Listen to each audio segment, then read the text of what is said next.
Good evening, everyone. My name is Mike Allison again, village manager and village clerk. In the temporary absence of the village president, let's establish a quorum for the evening. Go ahead. Trustee Schultz? Here. Trustee Schwartz? Trustee Williams? Here. Trustee Hebda? Here. Trustee Cook? Here. Trustee Marquardt? Here. President Byrne? In the absence of President Byrne, the quorum is established. Is there a motion to appoint a president pro tem? Motion to appoint Trustee Cook as President Pro Tem. Second it. Roll call.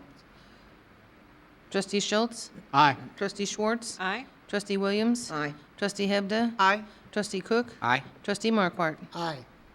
Okay, we have a quorum, and the meeting has started. Would everyone please rise for the pledge? I pledge allegiance to the flag Of the United States of America and to the republic for which it stands, one nation, under God, indivisible, with liberty and justice for all.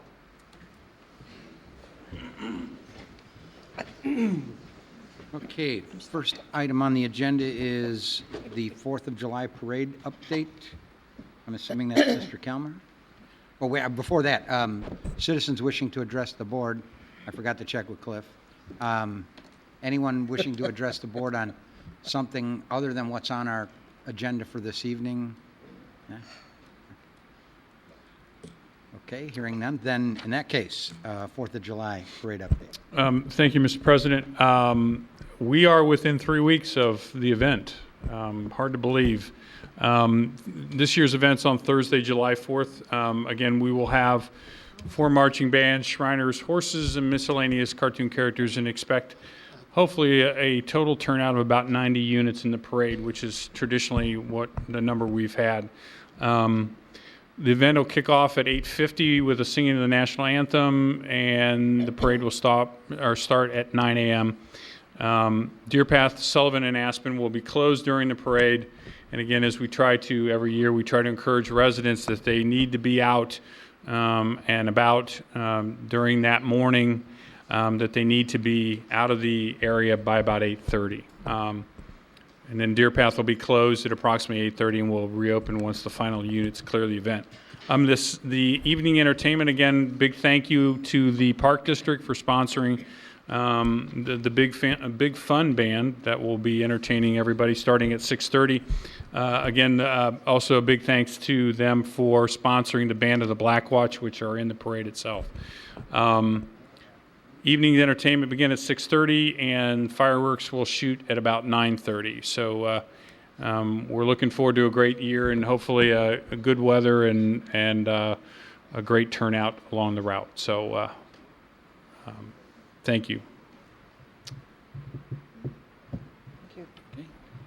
Okay. Village website update. That's me again. As you can see on your screen, this is a snapshot of the new front page for the village's website. We began this project in October and have worked with a committee composed of various members of the 3 major departments. And as you can see, I think we've got a great product that you'll see going forward. The photo that you see on the website is actually part of a larger slideshow that will show various locations, events, activities throughout the year. We'll be able to rotate seasonal photos in and out of there as we go forth. So it's really a substantial improvement and a brightening of the page itself. You'll also notice up in the right-hand corner, Discover Vernon Hills. This is a button that we have included that will be used by people who may want to come to the community, and we'll have listings of restaurants and hotels and various other links that will serve both individuals and also groups that may be coming to the community, especially during the summer times for the various events that we have ongoing. So we plan to go live with this on Thursday. So when you click on our website sometime probably late in the day on Thursday, this screen will come up and the website will be fully operational. I will tell you that it is a living, breathing item and will be changing as we go forth, and you'll see things pop up and you'll see things disappear on a seasonal basis, on an as-need basis, and the like.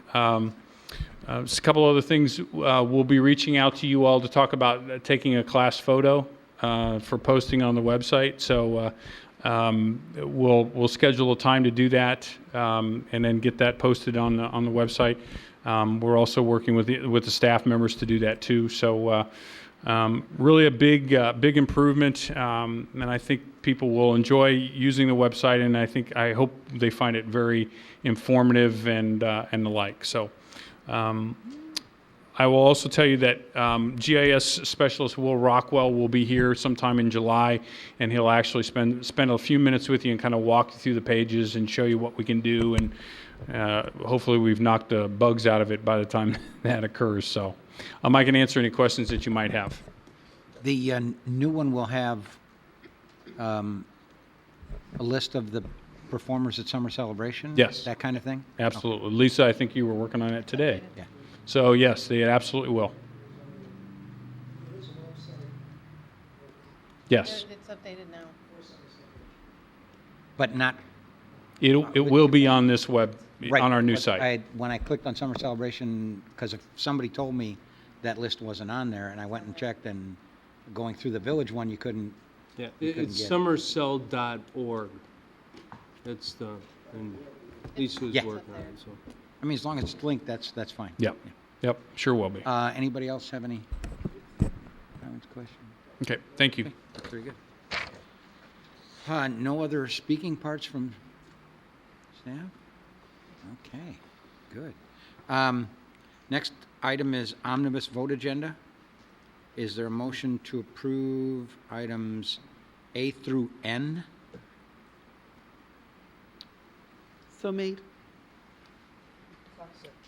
Okay, motion is second. Any comments, questions? Hearing none, roll call, please. Trustee Schwartz? Aye. Trustee Williams? Trustee Hebda? Aye. President Pro Tem Cook? Aye. Trustee Markwart? Aye. Trustee Schultz? Aye. Motion carries. Unfinished additional business. Approval of Kemper voucher list of bills dated June 18th, 2013, in the amount of $12,790.85. Second. Motion is second. Any comments or questions? Hearing none, roll call, please. Trustee Williams? Aye. Trustee Hebda? Aye. President Pro Tem Cook? Aye. Trustee Markwart? Aye. Trustee Schultz? Aye. Trustee Schwartz? Abstain. Motion carries. Next item is the approval of the June 4th, 2013 Village Board meeting minutes. Is there a motion to approve? Motion to approve? Second. Motion is second. Any comments or questions or corrections or additions? Hearing none, roll call, please. Trustee Hebda? Aye. President Pro Tem Cook? Aye. Trustee Markwart? Aye. Trustee Schultz? Aye. Trustee Schwartz? Aye. Trustee Williams? Motion carries.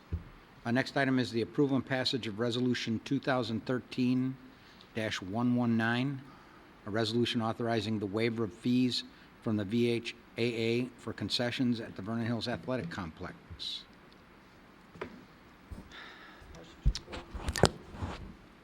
I wanted to talk about it. Yeah, well, after motion, Do we want to, seeing as how the village president isn't here, and there are no representatives from VH? Your table till the president gets here or until future date? Next board meeting? or we can just, can we just, I think there's Move people past. that'd like to be here that can't be here. I know we have, You could pass it if you want to wait for the mayor to Pull- come. let's pass it for a while and see if the mayor, Just pull it. So the okay, and then we'll come back to it. Yep. Then I'm assuming that would also be true of D? Yep. Yes. Because it relates to the same group? Mm-hmm. All right, then that brings us to item E, approval and passage of ordinance 2013-036, an ordinance authorizing the execution of an intergovernmental agreement and lease with the Vernon Hills Park District to allow the Park District to construct and operate a maintenance building and related improvements on village-owned property located north of and adjacent to Century Park. Motion to approve? Second? Okay, we have a motion, a second. Comments or? If you have any questions, the village attorney is well-versed in the, all the documents. Should we have any questions? No, I don't think so. I mean, we went through this fairly Straightforward. thoroughly in Right, committee, yeah. so, yeah, Yes, yeah. agreed. Just More than- it sounded ominous there, Mr. Clerk. No, it's not Mr. ominous. Attorney. No. Everything's in order. He's been doing a lot of work on a lot of small items in regard to the agreement, that's why. Okay. So if there are no questions or comments, because like I said, we went over this fairly thoroughly at A lot. Yes. committee level, okay? Yep. So is there a motion to, motion Yeah, there was a and motion. second, okay. Roll call then. Trustee Schultz? Aye. Trustee Schwartz? Aye. Trustee Williams? Trustee Hebda? Aye. President Pro Tem Cook? Aye. Trustee Markwart? Aye. Motion carries. Item F, approval and passage of Resolution 2013-125, a resolution authorizing the acceptance by the Village of Vernon Hills of a right-of-way dedication and a temporary construction easement on portions of property owned by Vernon Hills Park District located at 700 Lakeview Parkway. Is there a motion to approve? Motion to approve? Second.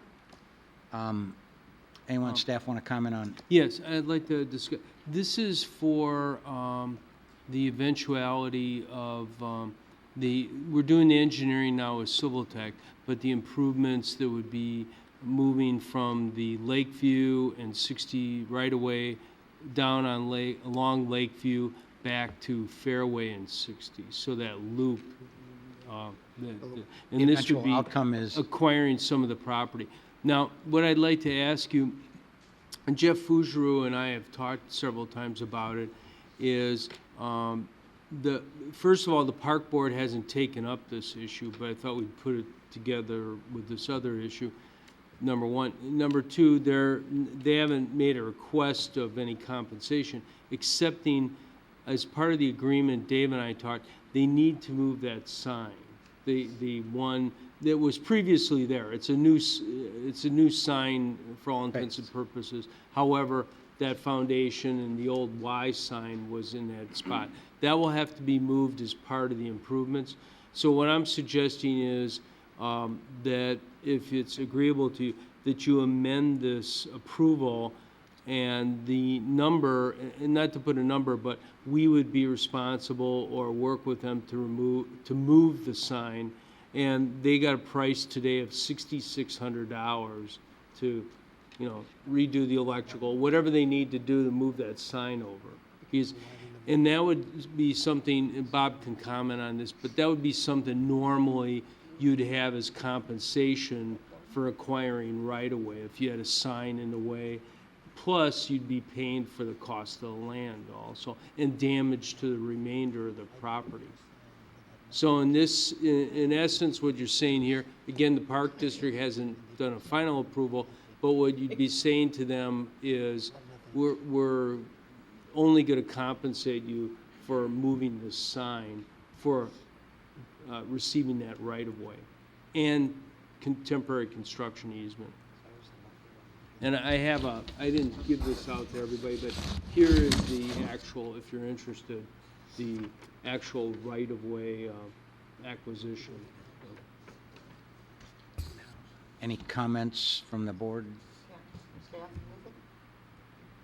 No. I'm saying moving it. No, That's the kind of sign you need to bring in somebody to move. just because of the, We would hire a contractor to relocate it. Okay. So how do we memorialize Well, that? I think what we could do, Bob, is just amend it that in compensation, we'll move the sign, and then we'll work out something with an agreement that at such time as we need the right-of-way, we'll move the sign. We're not going to move the sign at this point. Right. Yeah, as long as, It costs $6,000 now, and we don't need the right of way for 3 years. What's it gonna cost in 3 years to do the sign? 10,000? Well, hopefully not. Hopefully, the rate of inflation for moving signs won't be that severe, but, But it, you know, We I might as don't well know. bite the bullet, spend the 6, move the sign now, and get it done. Well, the only thing about that is, then there's vegetation there and trees, and Jeff and I talked about that too. I'm That- gonna say that about this attorney fee in a minute. Yeah. One other thing is, we're into the phase 2, which is the design phase of it. One of the important steps, we've asked the utility companies, they're in an easement right now, they have rights to be there. They may have to relocate their facilities outside of that easement, so we don't know where we need to put their utilities just yet. So we don't know how to avoid placing the sign in way of the future utility relocation. We don't have that detail just yet, but I understand your timeline in terms of 3 years out. We can work towards that, get the information from the utility companies, know where their utilities are going, and then figure out a location for the sign. But we can't do that today. okay. And there may be a more optimal place to put the sign based on the final design with the vegetation being moved and everything else. So it's premature, I think, to identify that right now. But So what exactly would you like added to any motion? well, regarding that the would, approval? that in compensation for that right-of-way, that the village would pay for moving the existing sign of the Lakeview Fitness Center. at its sole expense. Cost. Well, I'm just asking. no, I would say at the time when we, you know, do the right-of-way improvements. And with sincere hope, as Fed Chairman Bernanke might not want that kind of inflation rate between now and the construction of that road, so, Especially in the sign industry. right. Okay. Maybe health inflation will be that much, but not sign inflation. So moved. We have a motion. Is there a second? Second. Motion and a second. Any other comments or questions? Wouldn't do any good. Hearing none, roll call, please. Trustee Schwartz? Aye. Trustee Williams? Unqualified, yes. Trustee Hebda? Aye. President Pro Tem Cook? Aye. Trustee Markwart? Aye. Trustee Schultz? Aye. Motion carries. Okay. We have those 2 items still in abeyance waiting for the mayor. Do you want to just, we'll go to new business communication and then a recess Recess. and come back? Okay. Then is there any new business or communication to come before the board? Trustee Schultz. I attended the first Arbor Theater concert of the year last week. It was outstanding. It is the best-kept secret that this town is keeping. We had a limited number of folks there, but it started at 7 o'clock last Thursday. The group was Gin and Tonic. That's gin with a J. They were kind of a country blues-ish group. I found them to be very entertaining, and it was a great evening. And I just hope that we can figure out a way to publicize it more so that we get a larger attendance. Because in a sense, it was kind of sad. I mean, they got a rousing ovation, but it was just kind of a few of us there. So with that being said, anything we can do to improve the promotion of it, because it is a wonderful event that we hold for the benefit of our residents. The new we're website. It will definitely be on the website. We're going to ramp up our blast emails to the residents. Every avenue that we can take, we will do that. In fact, we may reach out to the Park District to see if we could post it on their electronic sign also. We do post it out front here and the like, so yeah, we understand. So. Could we also reach out to CDW? Maybe they could put it on their electronic sign that goes down Milwaukee. We have tried. We will try again. It's Okay. been a struggle. So Maybe we can ask someone from CDW. there you go. Thank you, yeah, just, it would be nice. That would be nice versus, you know, the birthdays always, it would be nice to put that out there. And it's right in the park, so that's a great place for it to be. Sure. We'll get John Yeah. to talk to you. Yep. Okay, any other new business or communication? Okay, then is there a motion to recess the board? Second. Okay. We don't need to specifically say when, we're just recessing, right? Okay. All right, motion and a second. Roll call, please. Oh, what happened? Trustee Williams? Aye. Trustee Hebda? Aye? President Pro Tem Cook? Aye. Trustee Markwart? Aye. Trustee Schultz? Aye. Trustee Schwartz? Aye. Okay, we are in recess. Let's move on then to the committee of the whole. First item on the agenda is the approval of, oh, I just lost it. June Hate when the 4th computer minute. does this. June, Hang on one second, yeah. It jumped to the end. What happened? it's a The June 4th June meeting. 4th minutes of the committee of the whole meeting, June 4th, 2013. Is there a motion to approve? Motion to approve. Is there a second? We have a motion, a second. Roll call, please. Trustee Hebda? Aye? Trustee Cook? Aye. Trustee Markwart? Aye. Trustee Schultz? Aye. Trustee Schwartz? Aye. Trustee Williams? Okay, motion carries. Hang on a second. Request for, Which way is your- problems with yours? Mine didn't work. CDW. Next item is a request from CDW to operate an outdoor special event at 200 North Milwaukee Avenue. Thank you, Mr. President. This event would be for employees and family members, including friends, but is not open to the public. They're anticipating up to 200 participants at the event. It would take place on Sunday, July 28th, and would be from 8:30 a.m. to 11 a.m. The run would be staged from the CDW parking lot. The race route would continue down Cougar Way, then north on Fairway Drive, and east on Lakeview Pkwy, and the race would then end back on the CDW parking lot. The route does not cross any major arterials, just Cougar Way within the VHAC. There would be 2 banners placed on their property along with a registration tent and a stretching tent. The special event application along with the site plan showing the specific race route is attached to your packet. And for tonight's meeting, if the committee feels that the special event is appropriate, staff should be directed to prepare a resolution approving the CDW 5K run subject to the conditions outlined in your packet. And a representative of CDW is here to answer any questions that you might have. Good evening, I'm Michelle Marks. Questions? Yeah. Yeah, Yes. just Trustee Schultz. one quick question.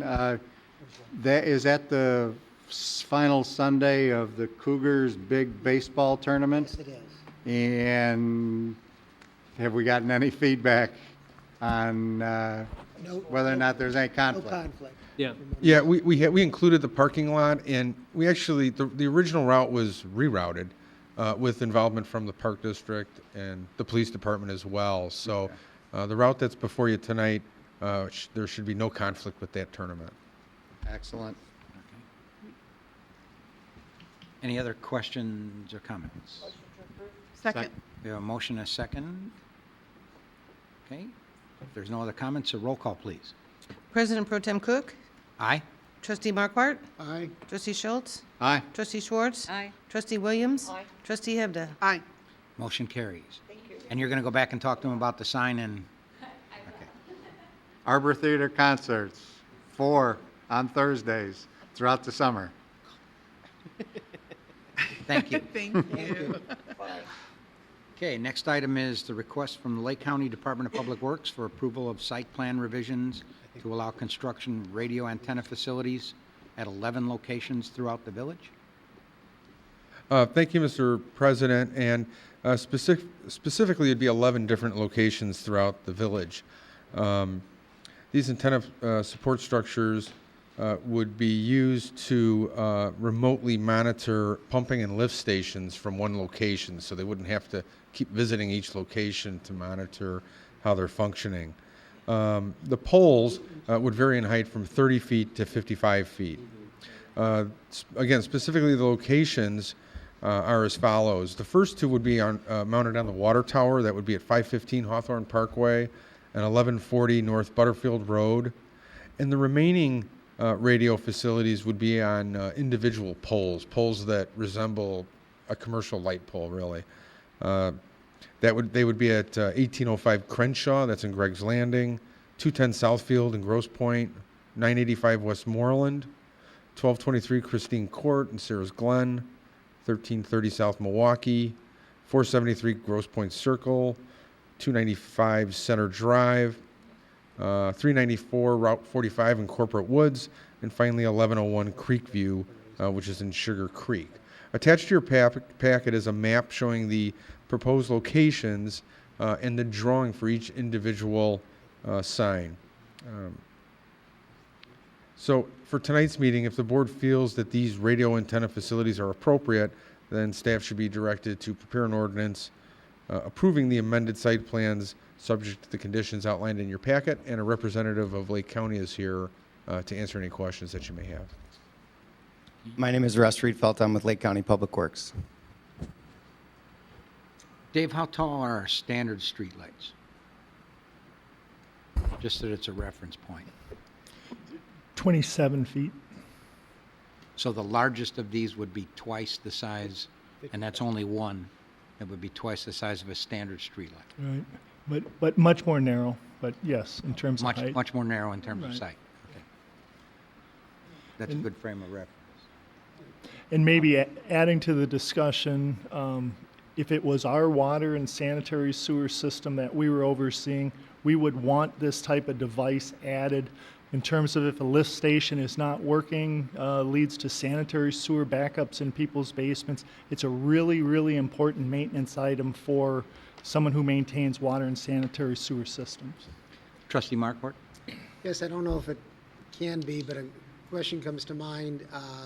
For emergency systems, if it's possible, because things are getting smaller, and I know there's only so much room on a pole, but for emergency situations or signals from fire department or police department, what I'm asking, if it's a possibility for future, if in fact we could also tag if we need something for emergency systems on these poles. Yeah, I definitely think that's something we could do. Right now, the Vernon Hills Police and Fire Department have an antenna on top of one of the water towers that we're looking to put antennas on as well on this project. And I think that's definitely something we could entertain.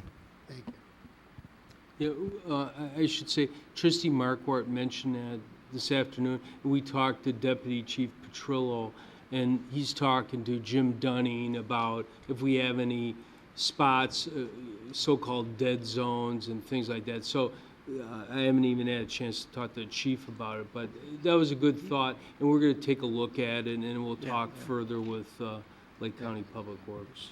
Thank you. Any other comments or questions about it? At the base. Okay, is there a motion to approve? Motion to approve. Second. Okay, motion is second. Any other comments or questions? Hearing none, roll call, please. Trustee Markwart? Aye. Trustee Schultz? Aye. Trustee Schwartz? Aye. Trustee Williams? Aye. Trustee Hebda? Aye. Trustee Cook? Aye. Motion carries, and I will now turn the meeting over to you. I'll turn it over to you. Okay. Well, we're gonna take a break. And where they're located, I mean, my question was, do we want to go back to the board meeting, or do we want to finish up committee of the whole and then go back to the board meeting? Totally up to you. I think it'd be easier. We could, I don't think there's anybody here on the two items other than the board. So you could wait So we hold can that to wait. the end. Okay. Yeah. We'll proceed.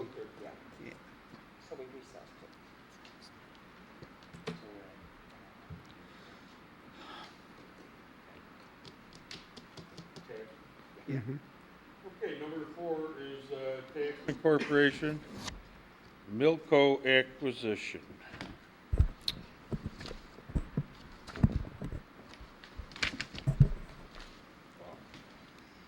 Good evening. I'm very happy that I had the opportunity of sort of coming out of retirement tonight after about 5.5 months and appearing before you for the first time in a long time. I want to kind of frame the reason that we're here tonight.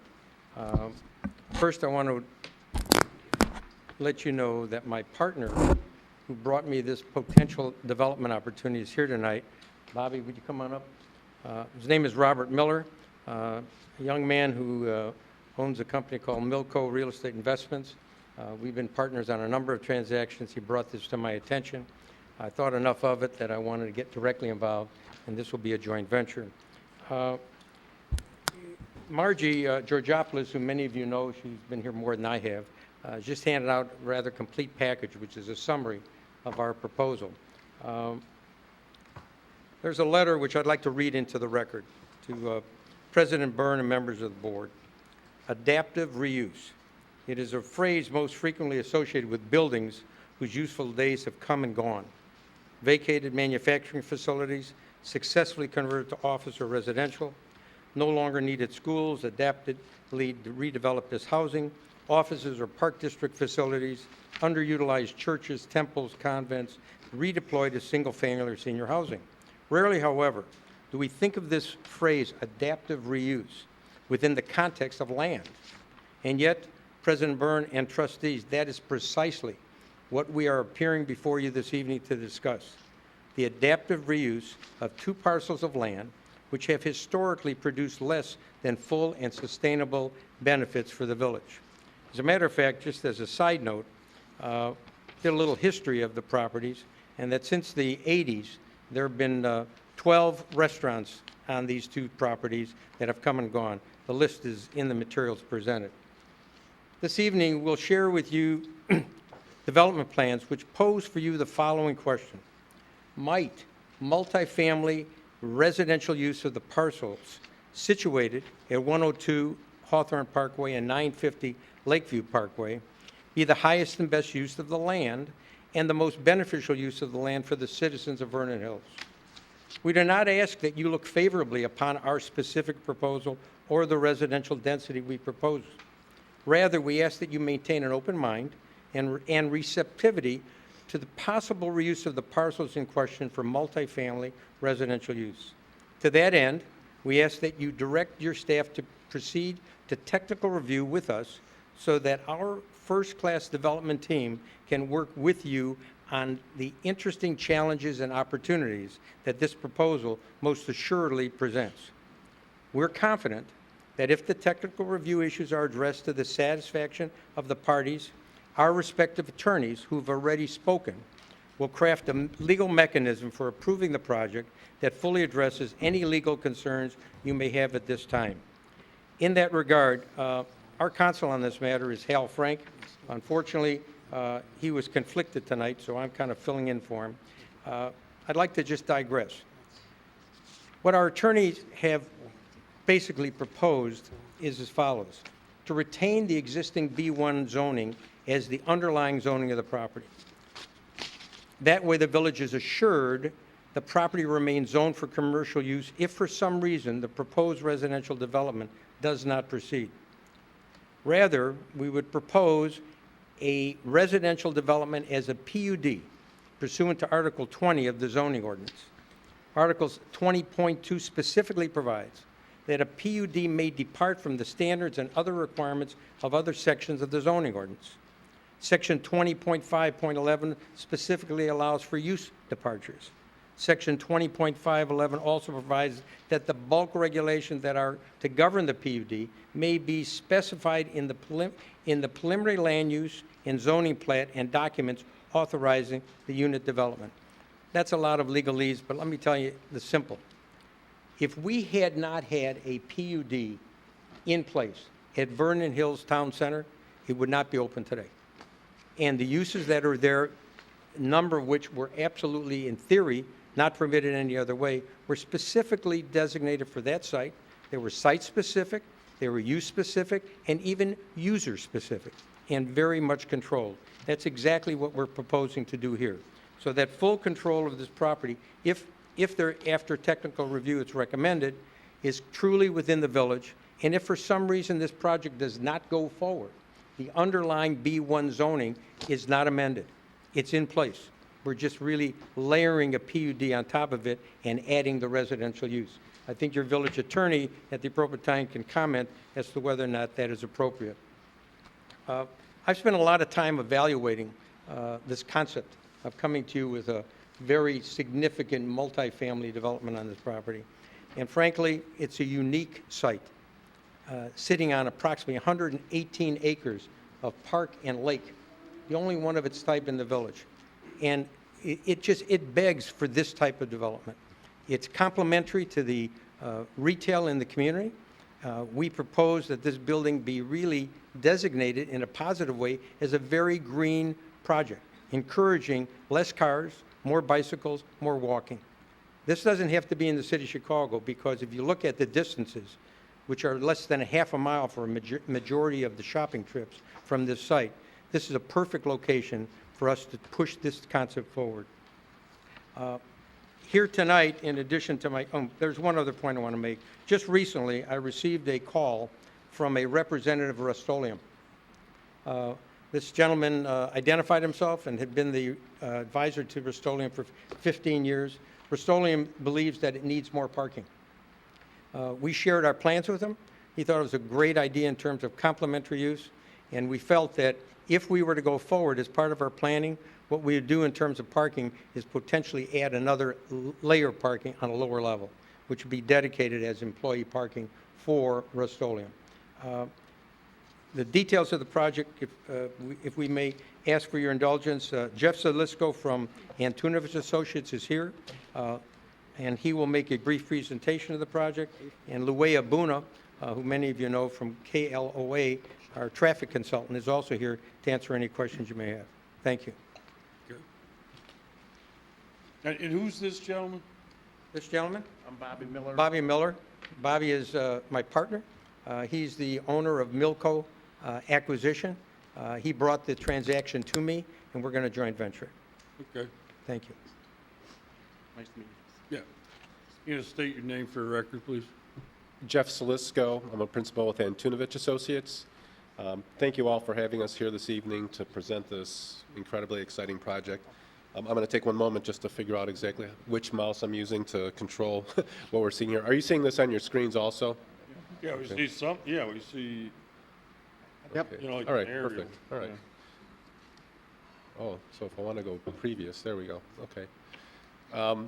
Again, thank you for having us here this evening. The site that we're looking at is bordered to the south by. You won't be able to use that. Use the arrow on Oh. the screen so the board can see it. The arrow. This guy. I thought I saw something. I see it. Okay, there it is. There it is. Okay. Okay, thank you very much. Okay, the site that we're looking at is bordered on the south by Hawthorn Pkwy, and then Lakeview Pkwy to the east, Town Line Road just a bit to the south, further to the south, Hawthorn Center further over to the east. As Cy had mentioned, the site that we're looking at is very close to many auxiliary uses. Super Target within half a mile, Walgreens within approximately 0.6 mile, Hawthorn Shopping Center 0.5 mile, and then Mariano's is 1.5 miles. So there's a lot of uses that are within walking distance from the site, and we think that that's a very important aspect of what we're proposing here as a residential use. Again, as we get a little closer into the site, this site is 4.9 acres and has a wonderful proximity at the south end of Little Bear Lake, and that's an amazing amenity, really a great amenity for a residential use that we're proposing. As we look at the building that we're proposing, really the building was designed around views that allowed us to open up more of the units to Little Bear Lake. We also have wonderful landscaped raised courtyards along that view towards the lake. So these views of these courtyards are looking out over the lake. Also, we have park elements and a tremendous amount of landscaping surrounding the building. The landscaping will be dense and lush around the building and around the perimeter of the site. Very important. We would also berm up against the building, so all the building that we're proposing is a total of 5 floors, 1 floor of parking and lobbies, and then 4 floors of residential. We would berm up to it, so it really appeared more like a 4-floor building than a 5-story building, including with the dense landscaping we would propose. One of the important elements you see when we're looking at this particular rendering is that we would have green roofs on the courtyard elements and also green roofs on top of the building. We're proposing that this would be a LEED certified building. As part of that, green roofs will be an important element. As part of a LEED building, there's higher efficiency mechanical systems, significant bike parking. So these are part of the elements that go into making a LEED building amongst many other things. Putting gardens on the roof? There would be, we would have roof trays, landscape trays up on the roof, and this allows for more absorption instead of runoff. So those are important elements in these green roof elements, but they're trays. Would people be able to go up on the roof? Up on top of the building, that would be more for, as an energy conscious element, but the elements on the second floor, so the courtyard that would be on the second floor would be open and available, if you can see where I'm doing the cursor right in here. So that's a park that's on the second floor, and then this element here is another park. It's actually a pool deck. So those would be landscaped elements that would be available for the occupants of the building. And amenities, great amenities for this building. What's the one over to the side here? The west, yeah. And that one is at grade. So that's a park that's accessible and available at grade. It's not necessarily only used by the occupants of the building. As we move on, this is a floor plan, again, Hawthorn Pkwy to the bottom now, and then Lakeview to the east. And this shows how these units lay out with these legs that face out towards the lake, and then the pool element in this raised courtyard, and then another landscape courtyard. Different uses for, not everyone wants to be hanging out with people swimming. If you want a quieter space, we've really provided that, so there's 2 different sorts of spaces. The mix of the building that we're looking at is almost 60% 1-bedroom studios and 1+ dens. That's important for several reasons. The first of which being that those units really require less parking. We're proposing, I'll get to it a little further as we look at the parking plan, but the need for parking for a 1-bedroom unit is obviously less than it is for a 2 or a 3-bedroom unit. So that's an important element when we talk about this. So that was, the last slide was of the upper residential floors. This is the parking level, so this is the parking at grade. We have 147 spaces surrounding the site, and then 254 parking spaces proposed within, enclosed spaces within the parking garage for a total of 1.52 parking spaces per unit. And again, because there is such a high proximity or a high number of 1+ dens, 1-bedrooms, and studios, we feel that that is more than reasonable as a parking count for this type of a building. For instance, the Commons at Town Center has more like 70% 2 and 3-bedroom units, and we have 1.7 spaces at that project. And there's Not enough, I live there. It's we understand. We understand that there's spaces left. Near enough. We understand that. We'll go there. Okay. While we're looking at the slide, I also wanted to point out that, again, I pointed that we would have significant landscaping around the perimeter of the site, dense landscaping around the street, and then a dense landscape buffer around the perimeter of the building. So it's a building that's going to be landscaped heavily from the beginning.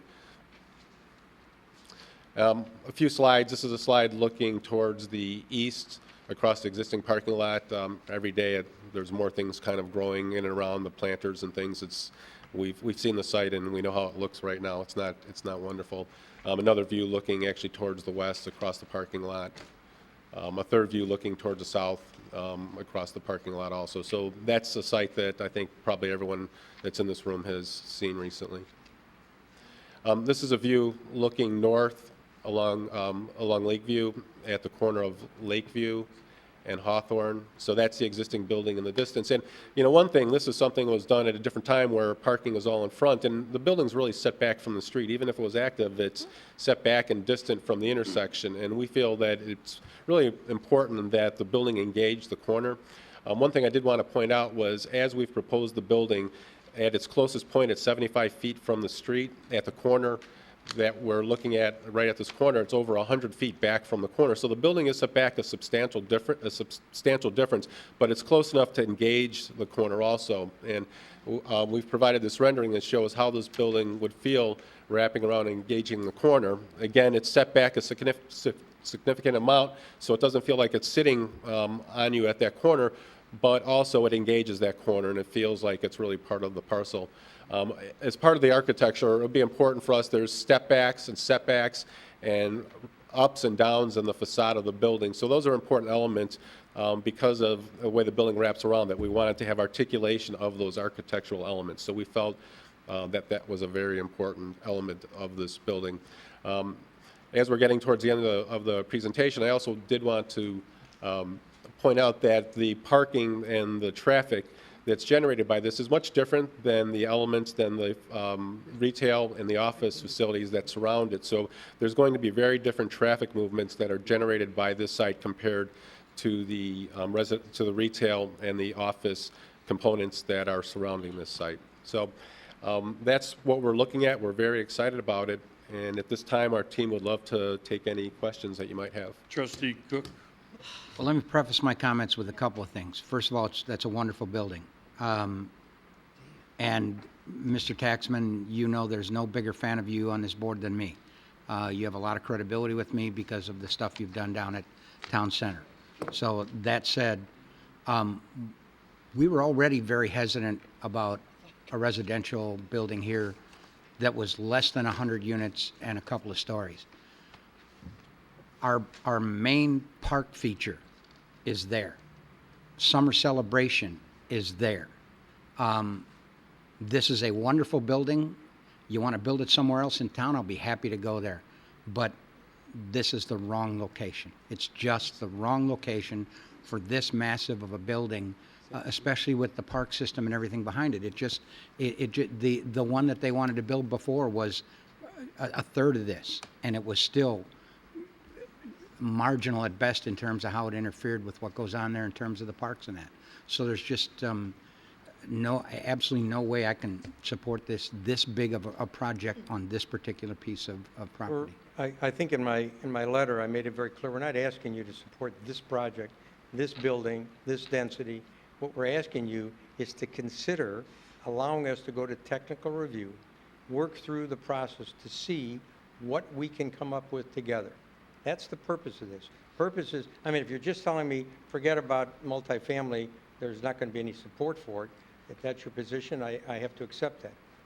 But that's not what we're asking for. We're asking for you to open the door and think about whether or not you would consider a multifamily development here. Now, you may feel this is too dense, there's too many units, amassing. Obviously, the other project never went forward. Okay, it may not have gone forward for very good reasons, and the reason being that it just couldn't be supported realistically. And one thing which is why I doubt that you would be able to support an 80 to 90 unit. Well, I don't think we'd be able to support 80 or 90 units. Yeah, I think we definitely would have to go beyond that. I mean, personally, you want to bring something else back, fine, but this particular project, just, I mean, absolutely no way I see myself, voting for it.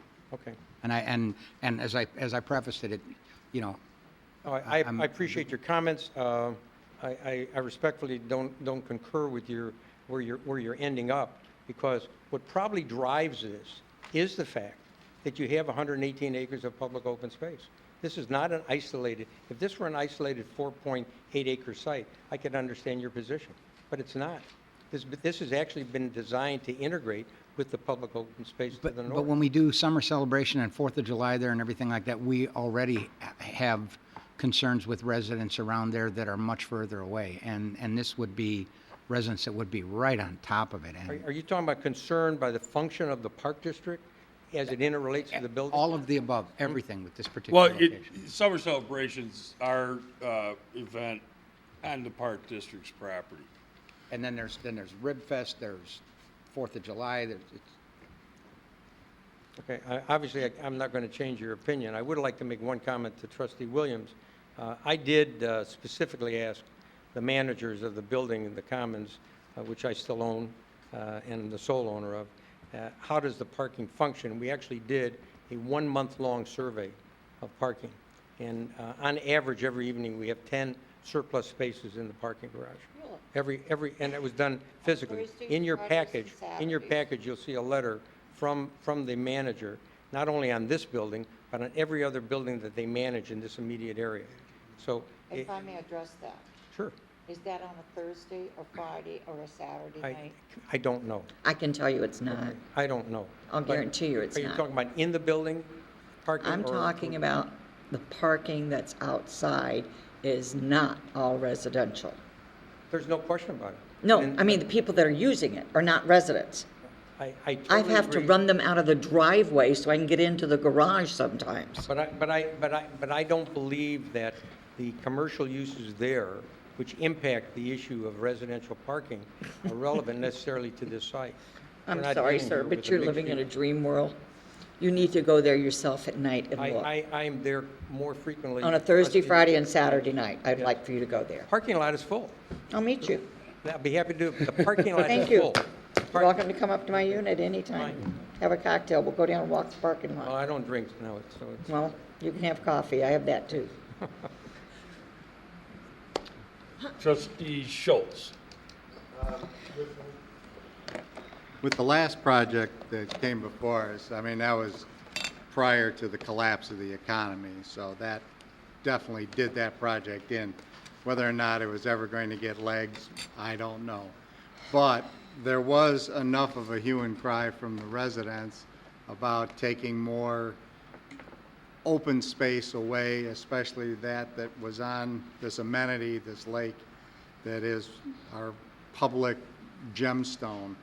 And one of the issues that we agreed to with that developer was it was a mixed-use, multifamily, but it also had a commercial portion to it, that the first level would in fact be restaurant, whatever, dry cleaners, et cetera, but that we would maintain an open space around the lake so that people could in fact kind of circumnavigate the lake with limited exceptions, that being Hawthorn, et cetera.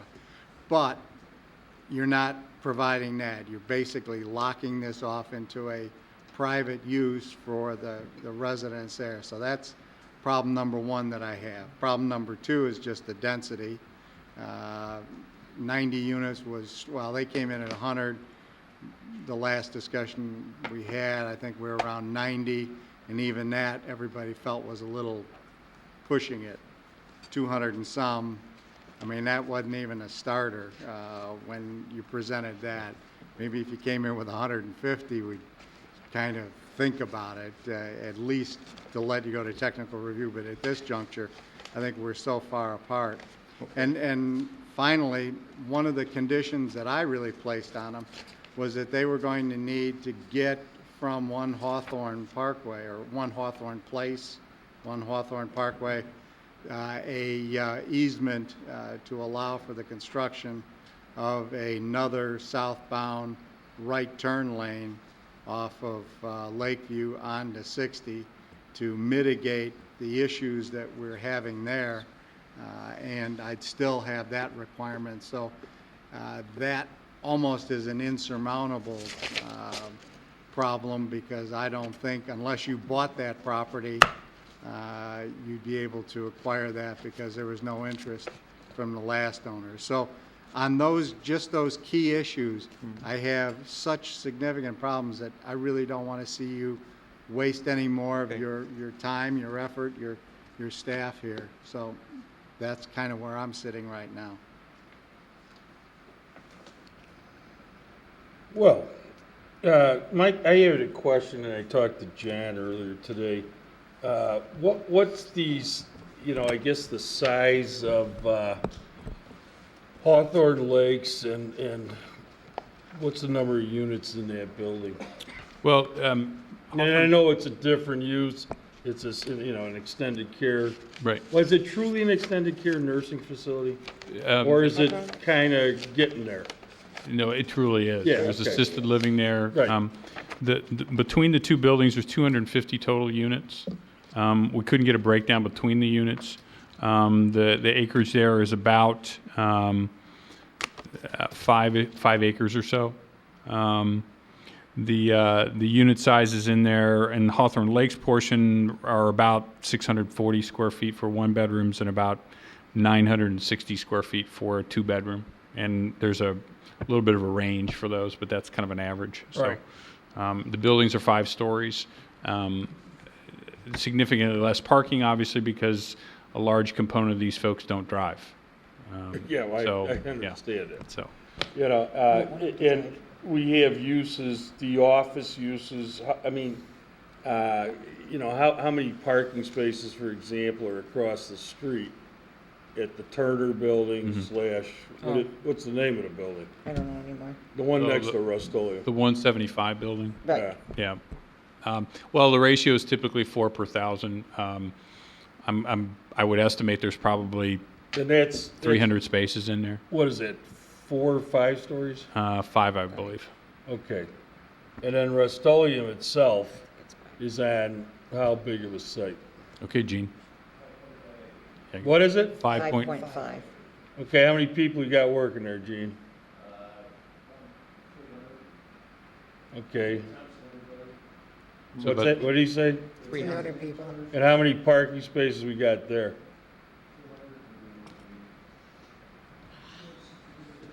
$262. Is that including the ones you're adding, Gene? No. So you're almost up to one-on-one, 296, huh? right. Yeah. One? They're still underparked. Yeah, right, Yeah. okay. They're getting there, though. So where does Gene, where do you fit into this equation if Taxman Corp, Milco goes forward? What's been proposed? Well, you could step up here, you know. Well, it's not gonna, first of all, Gene Childers, Rust-Oleum Corporation, Corporate Facilities.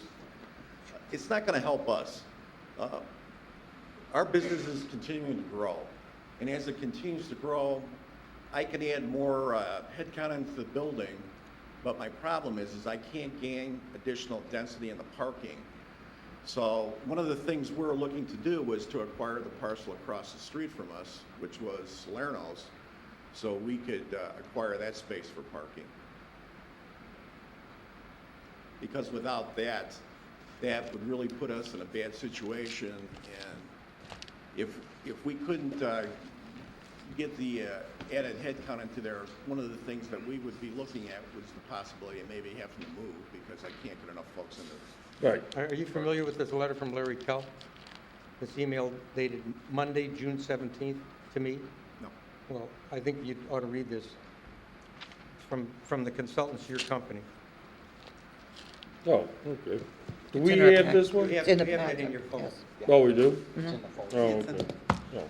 Basically, summary says that they're very happy to work with us and trying to create additional parking on an integrated basis in a residential project where we could add another level of parking to accommodate up to 100 cars, which is what their need is. So you're talking about adding commercial parking to this It building? would be interior, not exterior parking, separate access for that purpose.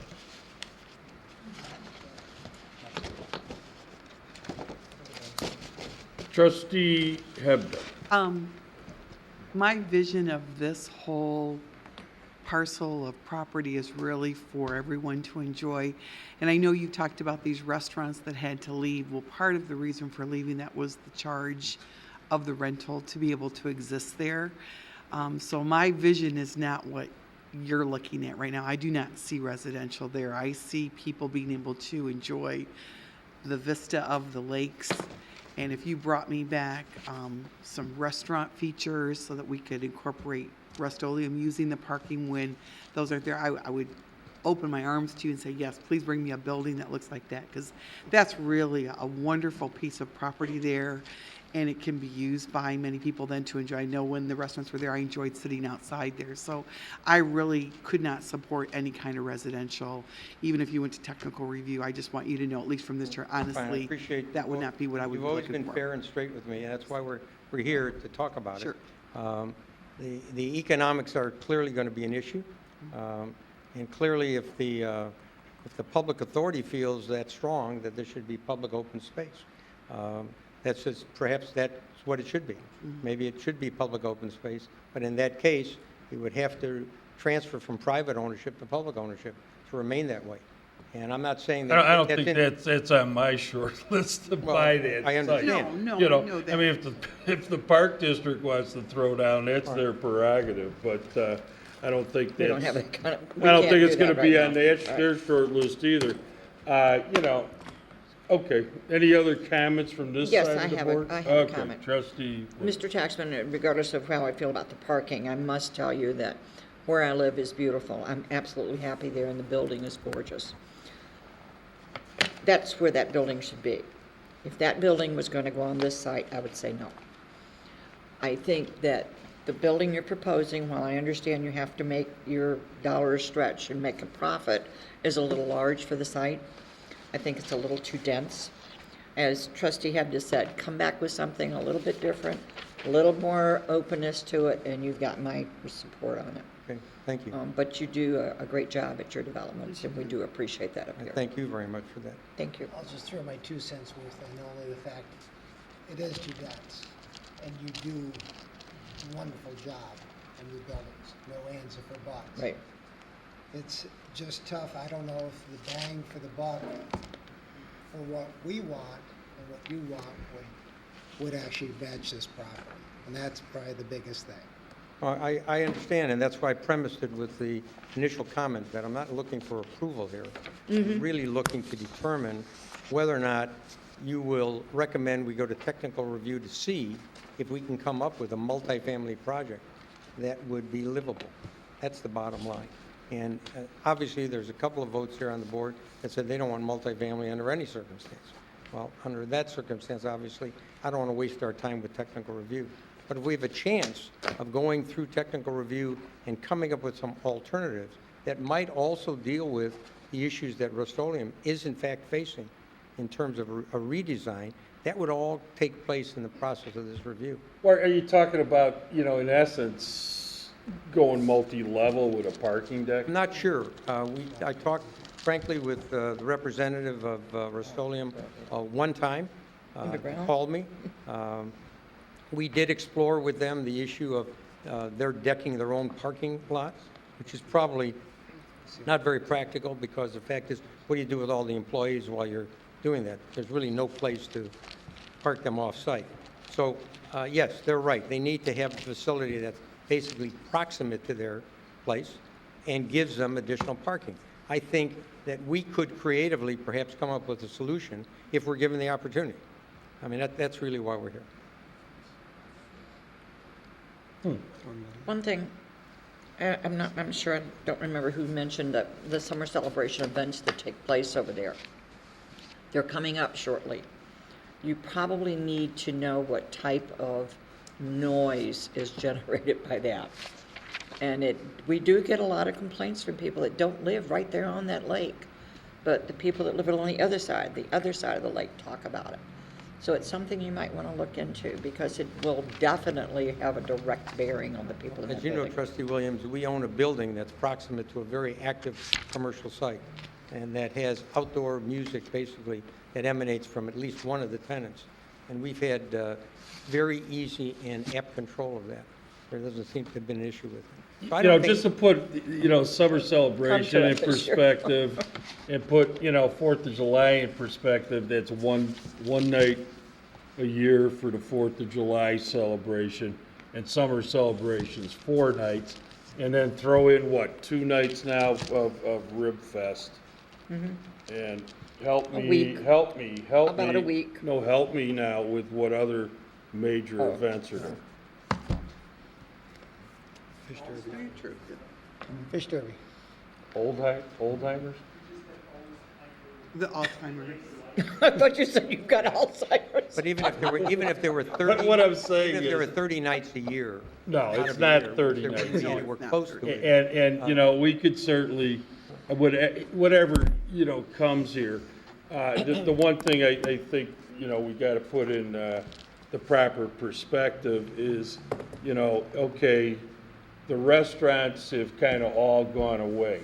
And, you know, as far as doing, you know, a restaurant component in these buildings or this facility, you know, it's, you know, it's probably something that is certainly withstood the test of time from the marketplace, and it just hasn't happened, you know? And with that said, you know, is residential, that, I guess, you know, that unacceptable of a use? Is it the density issue? And it sounds like it is the density issue. It's the density because, for me. you know, obviously we have residential, you know, all around the lake.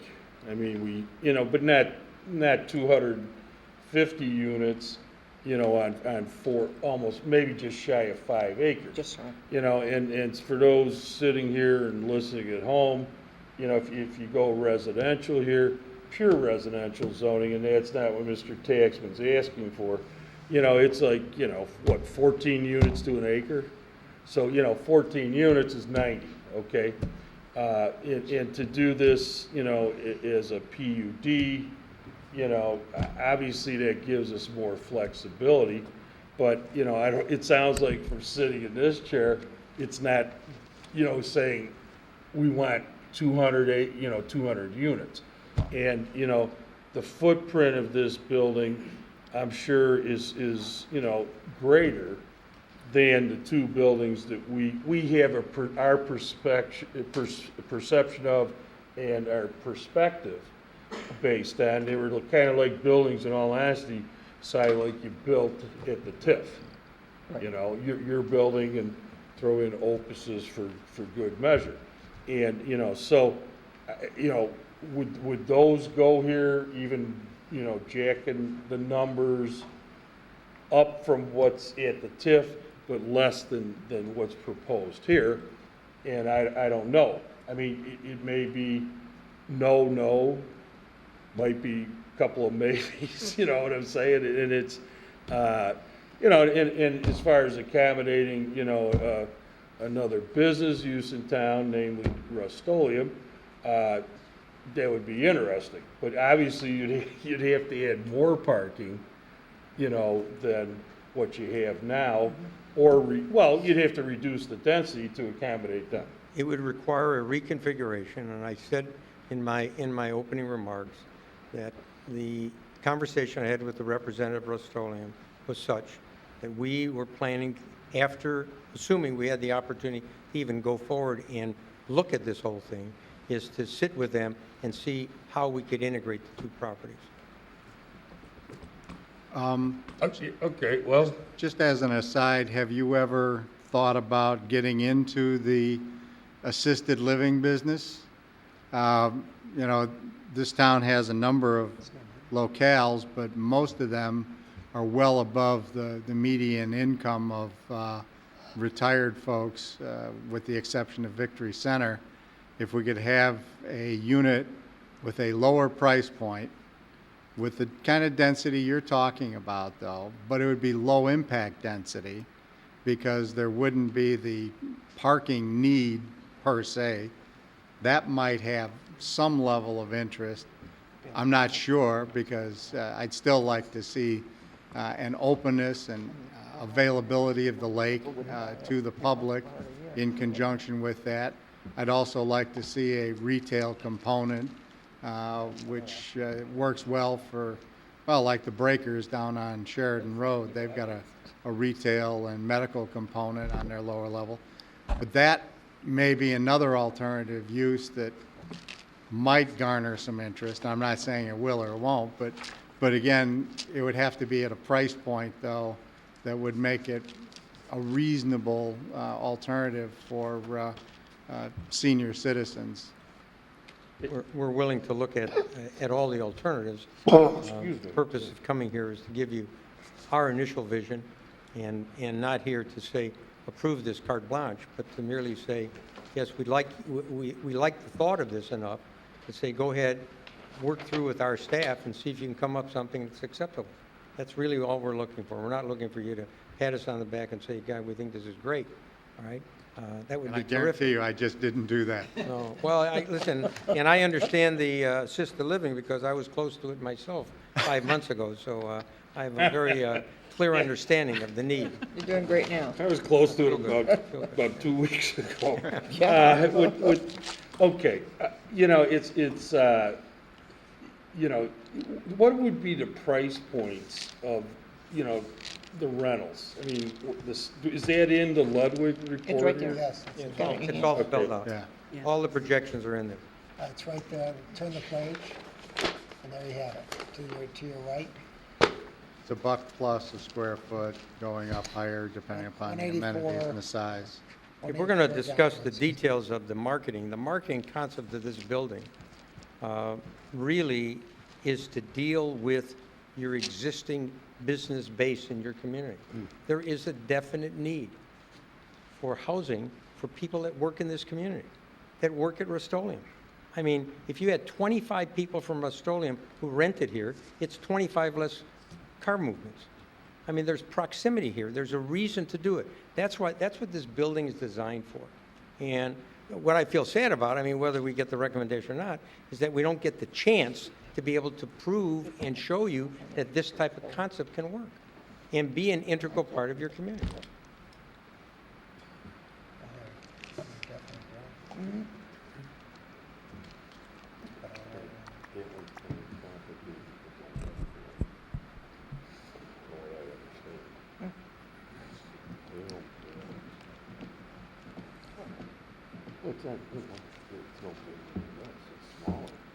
It's interesting you said that because I know people that live down the hall from me that work at Rust-Oleum.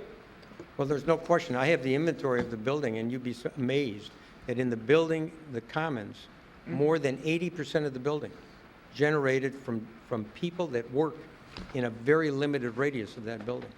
At various corporations, from CDW to going as far as Abbott to Rust-Oleum. That's the core, and there is a continuing need for that type of quality housing. And that's what this building is basically designed for. Say, what's the square footage of the building? I mean, if it was the 256. The total square footage of the total building? Well, yeah. Or just the footprint? Not this, well, okay, well, the footprint, but the total square, give me the total square footage. It's the residential portion, it's about 60,000 square feet per floor times 4, so about 240,000 square feet. Okay, and then the footprint is? 50,000 plus. 202,000. Okay. So it's roughly out of the land But area we're from the talking top, it kind of looks like an E, right? Yeah, but if you looked at it, it's basically taking up roughly 20%, less than 20%. It's like more like 15% of the site. I mean, it doesn't look it. I understand that when you look at it in plan, it looks like, but really, that's what we're talking about. And that's why I think Yeah, the footprint's about an acre. that we would, an acre out of roughly 5. So Yeah. I don't think that we're trying to just come in here with something that's not in keeping with the community. We'll work our butt off, as you guys know, to make this work and make it work the right way. But frankly, if tonight we are told, forget it, don't come back to us at all, okay, then we'll just withdraw and move on. Yeah. Okay.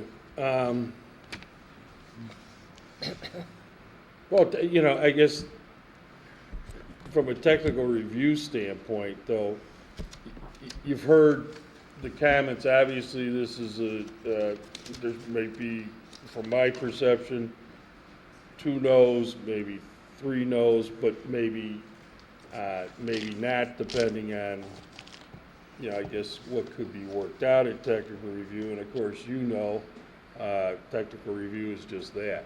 It doesn't mean that when it comes back here that we're going to approve it. We're 100% Yeah, comfortable. and you've been down this road. We're comfortable in taking the risk To of our ability to be able to weave this path that will work for both the community and for ourselves. We just want the opportunity. Okay, well. Then give a speech. We do have a few other open sites, don't we, in town? Well, there's other open sites, but, you know. Your Honor, a couple of staff comments, could I? Yeah. Yes. Thank you. I think a lot of the good comments here tonight and everything like that. I guess this is kind of a concept presentation, and typically what we get from concept presentation is a good direction from the board with regards to moving forward or not moving forward and the like. And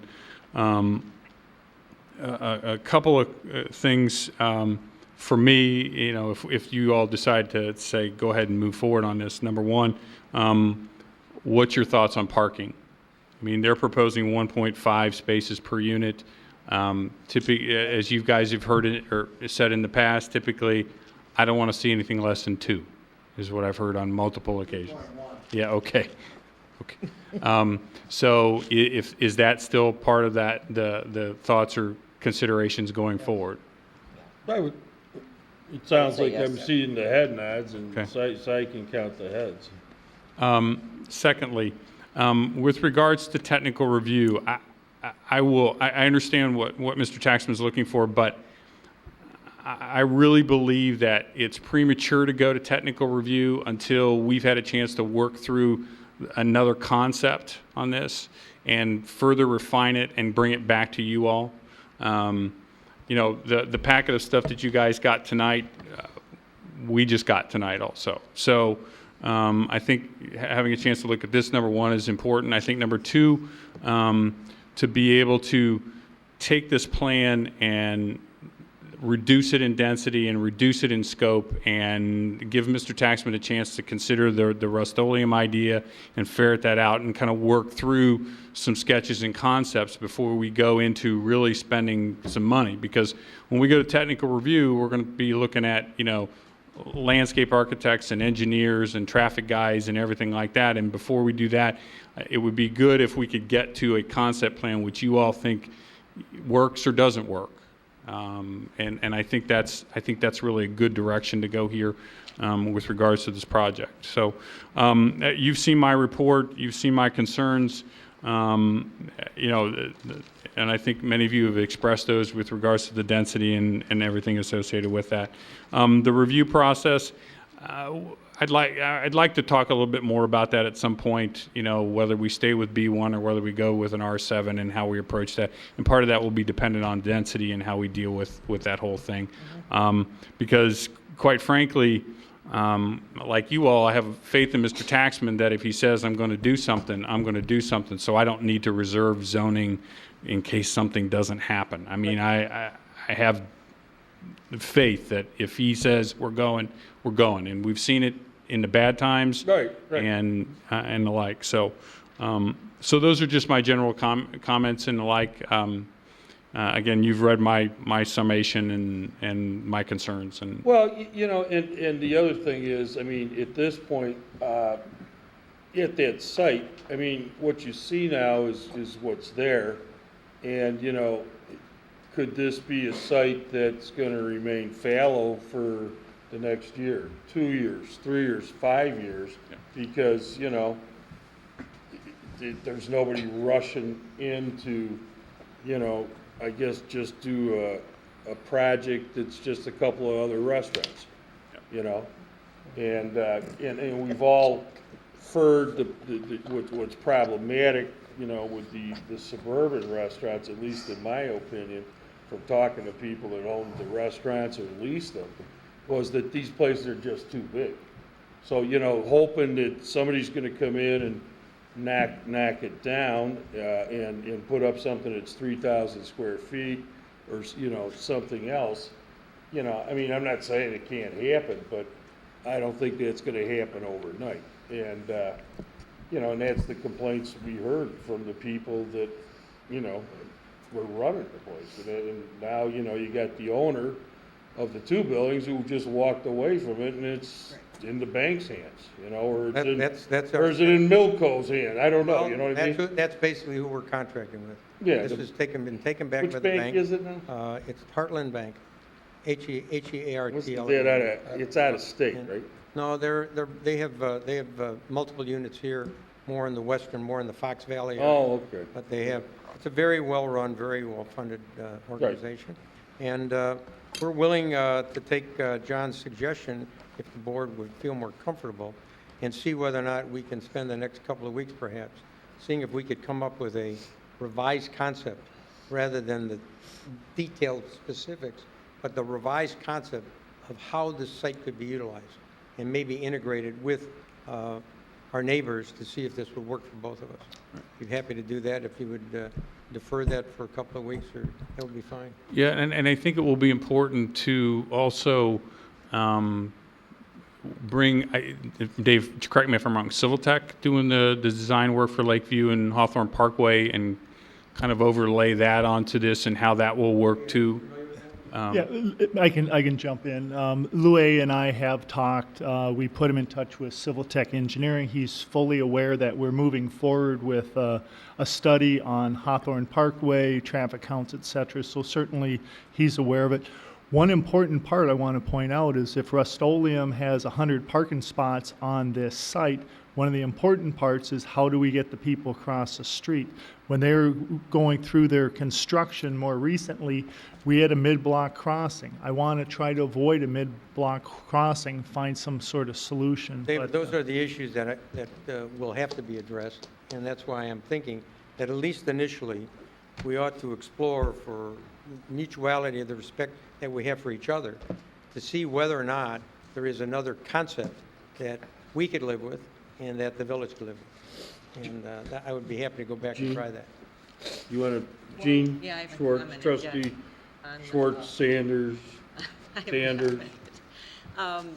I would entertain a residential component if there was some type of accessibility around the lake, and also I want commercial on the bottom floor. Let me just respond to that, if I may, Trustee Schwartz.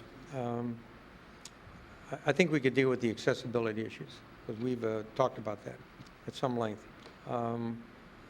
I, for one, will not try and own a building in a conventional sense in suburbia that has first-floor retail and residential above. I'll let all my competing developers do it, because with the exception of one building, which happens to be the Commons, which is really not retail at grade level, that retail is segregated. It is not part of the building. I cannot find one property in suburban metropolitan Chicago that is truly successful with the concept of first floor retail and residential above. What happens? Time after time after time, you depreciate the value of the retail and you depreciate the value of the residential. They are different. It works at Water Tower Place, it works downtown, it does not work in suburbia. And we have, as a company and as a venture, repeatedly declined to do that, regardless of how much the community felt that that's the right way to go. We live it. Unfortunately, I have lived it in a negative way and written a lot of checks, okay? And I am not going to fall into the trap again. If we're going to do residential here, it has to be well-planned residential. I can work very hard to give you access to the lake, make it integrated into the community, but if your criteria for residential is first floor retail, we're out. There's just no way. If this site were on the market for $10, I'd pass. That's how What clear. about doing something like what you did at the TIF district with just retail? I'm sorry, I didn't. What about what you did at the TIF district, just the retail portion of it on that site? Well, let me address the retail. It's a good question, because it's the first thing I did was look at it as a retail site. It's a retail failure. It's a proven failure because restaurants today are retail. How many centers are built today other than Hawthorn? Let's talk about the smaller scale properties that have conventional retail in them. That's a thing of the past. How many places you go to that have a shoe store, that have a dress shop, that have a kid store? It's gone. What retailing is today should not be retailing. It should be called commercial. Commercial being restaurants, dance studios, et cetera, et cetera, et cetera. It is no longer, now, you have, and this village is blessed with the fact that historically your source of funding was retail sales. You didn't have a property tax, you had retail sales. And you did a great job, a magnificent job of bringing the retailers in here. And now you're going through another generation, hopefully with some well-funded, at least one well-funded developer, who's actually going to retrofit some of this retail. And what is he really going to retrofit it with? Entertainment, restaurants. I don't think I'm strong enough with this little site to compete with that giant. And I wouldn't even try. And that's the reason it's going to fail. Good point. Somebody goes and tries it, it's going to fail against what they're going to be able to do, because you know what? It's designed for that. This site was never. It was just an aberration, happened to be there. Some entrepreneurs decided this is a cute view of the lake, this is a cute view of the lake, we'll build a restaurant. And you know what? They failed 12 times. Not once, 12 times since 1984. You know what? I'm a gambling man, but again, on those odds, I pass. So I have to be realistic about it. Okay. Well, you want to give your statement, Bob?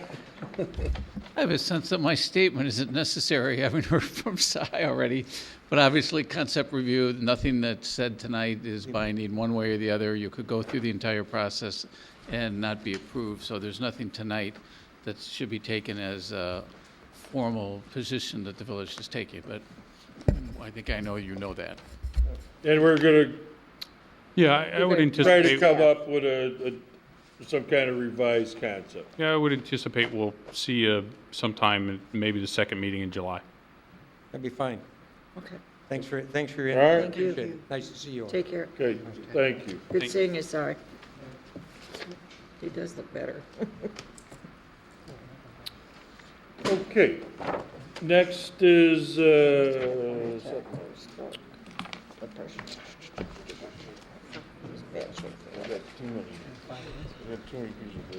South Bay Partners.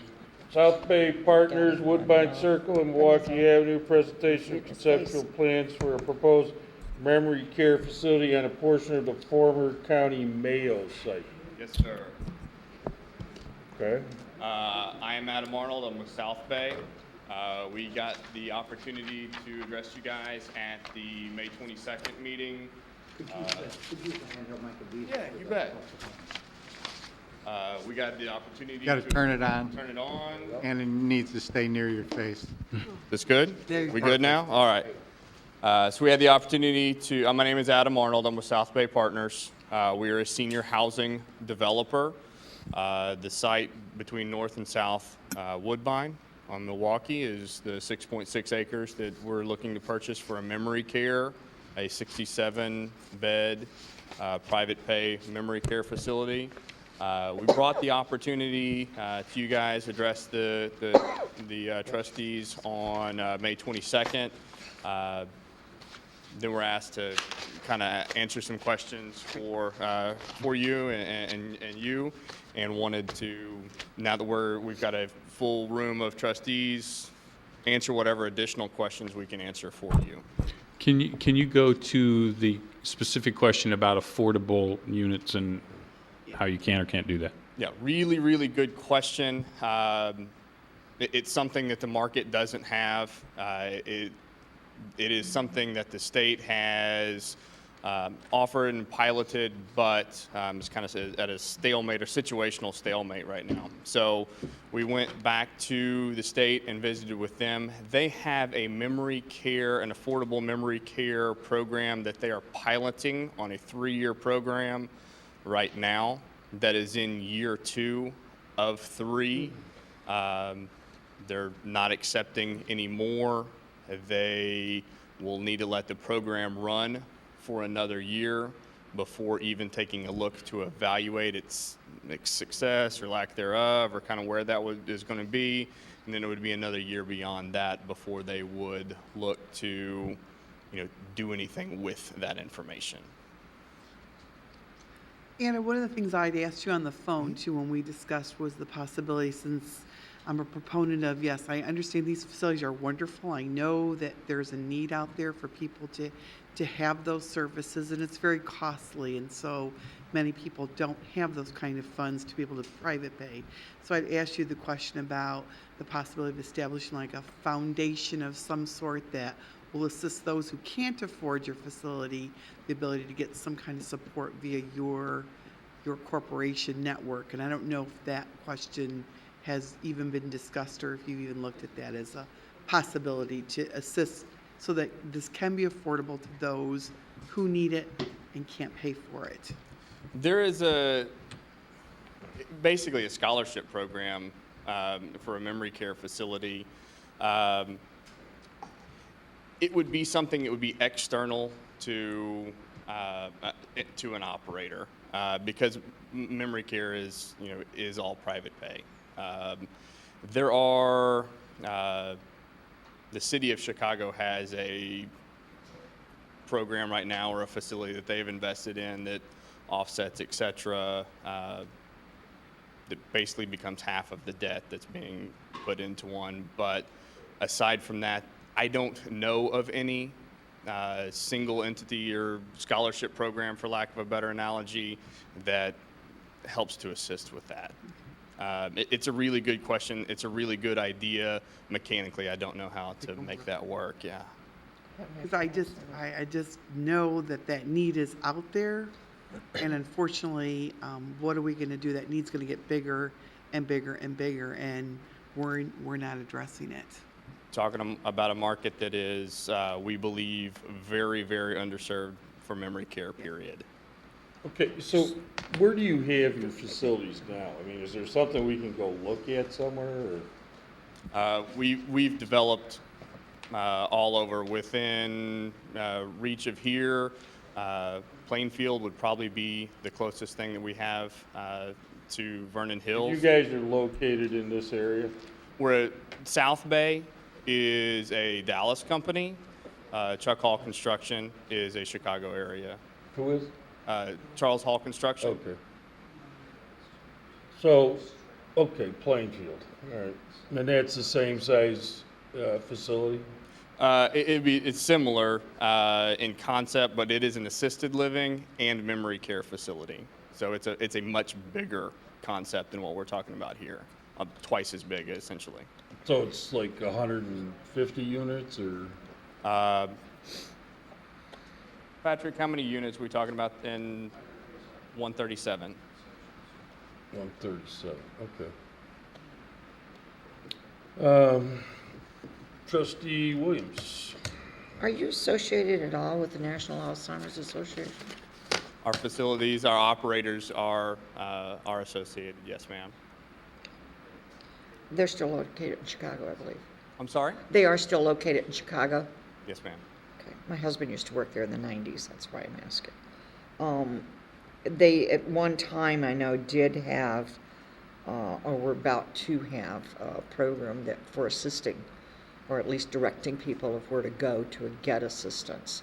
So I would suggest that maybe you talk to them about that, and if you could refer people, that would be wonderful. Okay. As Trustee Habda pointed out, it's it's a just growing, It's going to be. it's obviously, as you're aware, it's a very growing The frustration concern. I have, and I know I wasn't here for that meeting, but Autumn Leaves has a wonderful place, but as people come from Victory Center who need that Right. kind of help, they have nowhere to go. They have nowhere to go, and your concept is great, but once again, you're going to do the same thing. They have nowhere to go, and that's a market that I know you can't do it all for all of them, but I think we have to serve some of these people somehow, and I don't know, maybe that's something I got to spearhead myself to figure out how to help these people, because they're just turned away, and the families are going through an unbelievable amount of stress because they can't care for them, because they can't have them in their homes. Right. Because you don't know where they're going to be down the road, or if they're in a safe environment. So It's a problem that happens across the spectrum right now of income levels. The existing assisted living facilities in this market don't have a place to refer anybody at any income level beyond Autumn Leaves. So they're being driven to. They're being, for our intents purposes, of what would be a competitive 5-mile ring. They're being driven much further than not for anything at any income level to be able to attain that. Right. Autumn Leaves is it's a very good option, especially for for higher priced, higher income. Right, who can We're going to be inside of that as far as pricing models go, but still an entirely private pay model. Mm-hmm. Well, I do like your concept. no, yeah, I like that a lot. It's very nice. Okay. So at the last meeting, what, was it just tabled or, just Yeah, the question. continued? Trustee Hebda asked some question, or I'm sorry, Trustee Hebda and Schwartz were not available.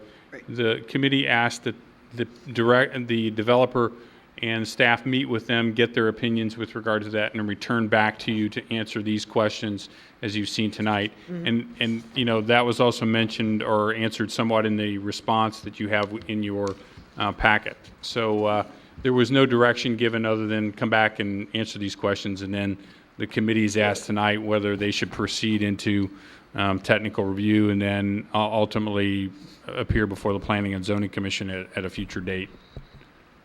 Yeah, I mean, I'm okay with it. Trustee Schultz? I got the big red X again where I'm assuming they've provided oh, There it goes back. how about that? It came alive. Wait for it. Yeah, really. Anyway, so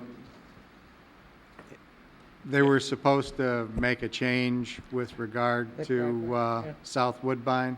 Well, I understand, the site plan did not get altered whatsoever. Got it. And that's Okay. just a concept. I mean, Dave's So got to work on it. basically, all and- they're looking yeah. to do right now is go to technical review Exactly. with, should we kind of give them a Yeah. nod and a wink saying that we'd like to proceed? And you're Ergo, here's the nod and the wink.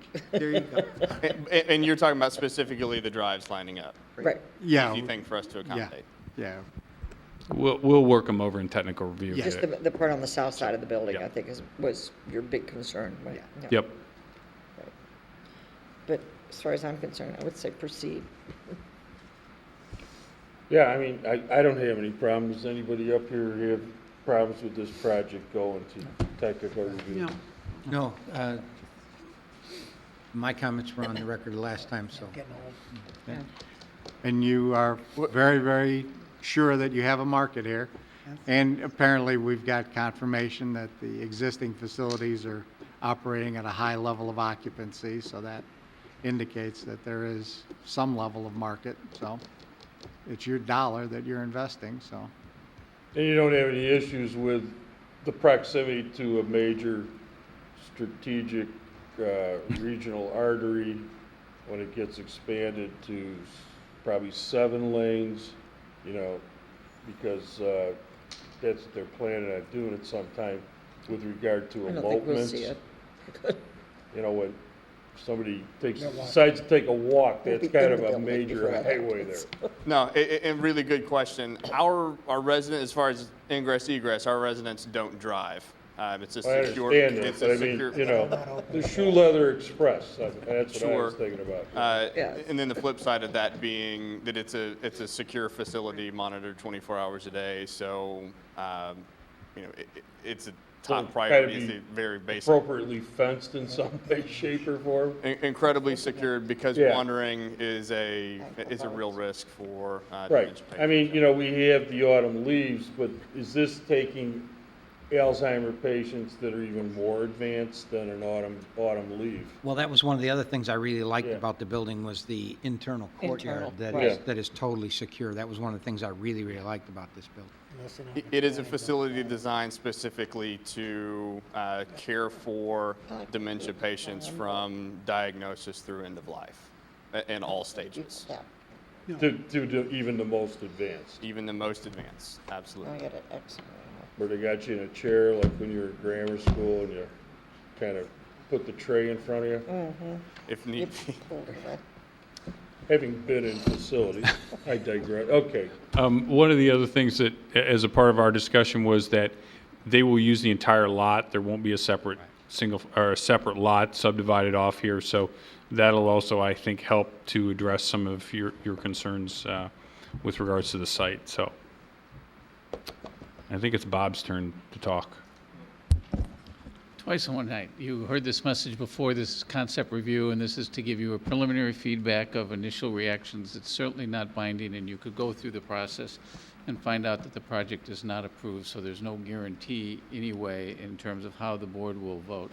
This is just their informal reaction to give you a sense of whether you want to proceed or not. Okay. That's about it. Thank you, appreciate it. All right. Thank you. Okay, next is AAA, Car Care Plus Center. Thank you, Your Honor. This is the consideration of report and recommendation from the Planning and Zoning Commission regarding the special use permit to allow the automobile service or repair service establishment or related office uses on the remaining vacant lot which fronts on Milwaukee Avenue as a part of the shops at Greg's Landing. And they are here, so I'm sorry. They did appear before the Planning and Zoning Commission on June 12th for a public hearing to amend the existing special use permit that was approved as a part of the overall development to allow the automotive repair use. Approval as a part of the special use permit of a variation to eliminate the loading requirements, and then preliminary and final approvals of the site and landscaping plans, and also the architectural elevations and signage plans. It was noted as a part of this discussion that the building will house not only the traditional AAA services, being trip planning, automotive assistance, and insurance, but also the new business that they're moving into, which is the car care and light automotive repairs. It was further noted that these services are available to the general public, not just a member of AAA. You've seen this before at the Committee of the Whole. I will note that they did take a number of your thoughts into consideration and applied them to the plan. One specifically was the adding of the various awnings to create a unified design element. The overall building design is very comparable with the existing facilities that are out there that have been constructed out on the site. The signage is minimal. No monument sign is provided. It actually is prohibited as a part of the underlying PUD. The landscaping plan that they developed on there will probably be the best landscaping on that side of the property. It'll be well screened and yet still visible, I should say. So again, the variation was to eliminate the one space loading area that was required as by the code. The feeling was that the unloading of trucks and the like would happen on the north side of the building, either for trash or removal of waste oils and other fluids from inside the building. And then any deliveries would also occur on the north side of the building to keep it out of the common drive aisle that's shared between the existing multi-tenant building to the south, being Lot 4, and this proposed building.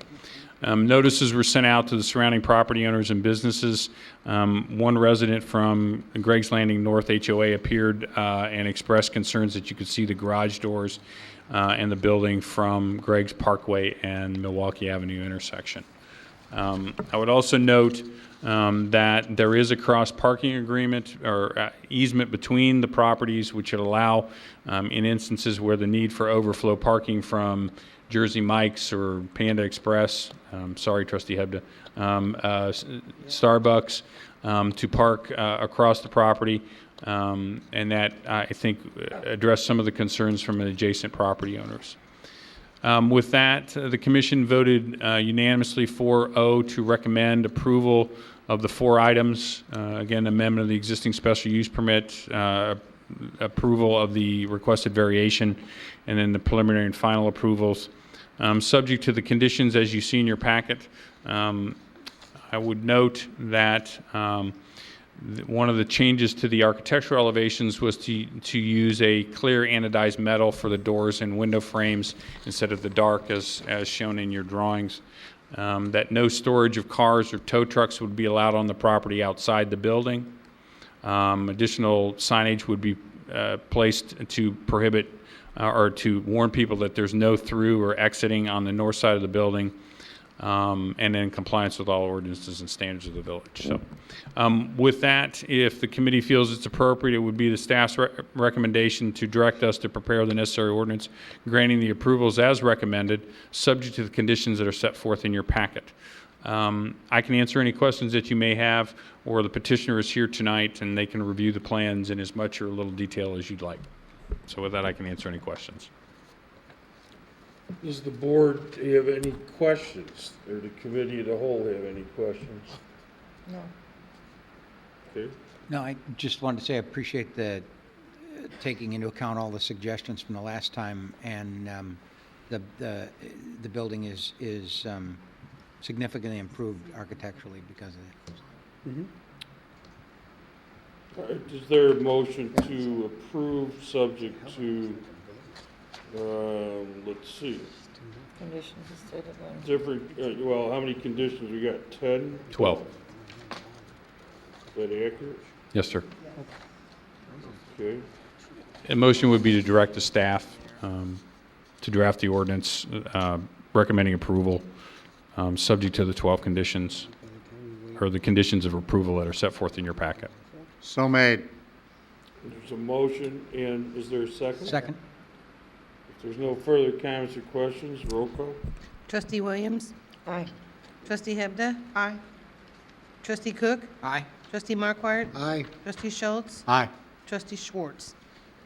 Motion carries. Okay, Thank you. so when do you plan on starting this project? We begin construction drawings now, probably submit for building permits in 6 to 10 weeks. And when will it be finished?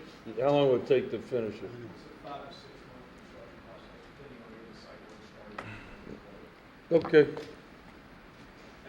Okay, you're welcome. All right, Metra Station, right? Thank you. As you may be aware, the parking lot at the Metra Station is under construction. They're currently working on curb and gutter.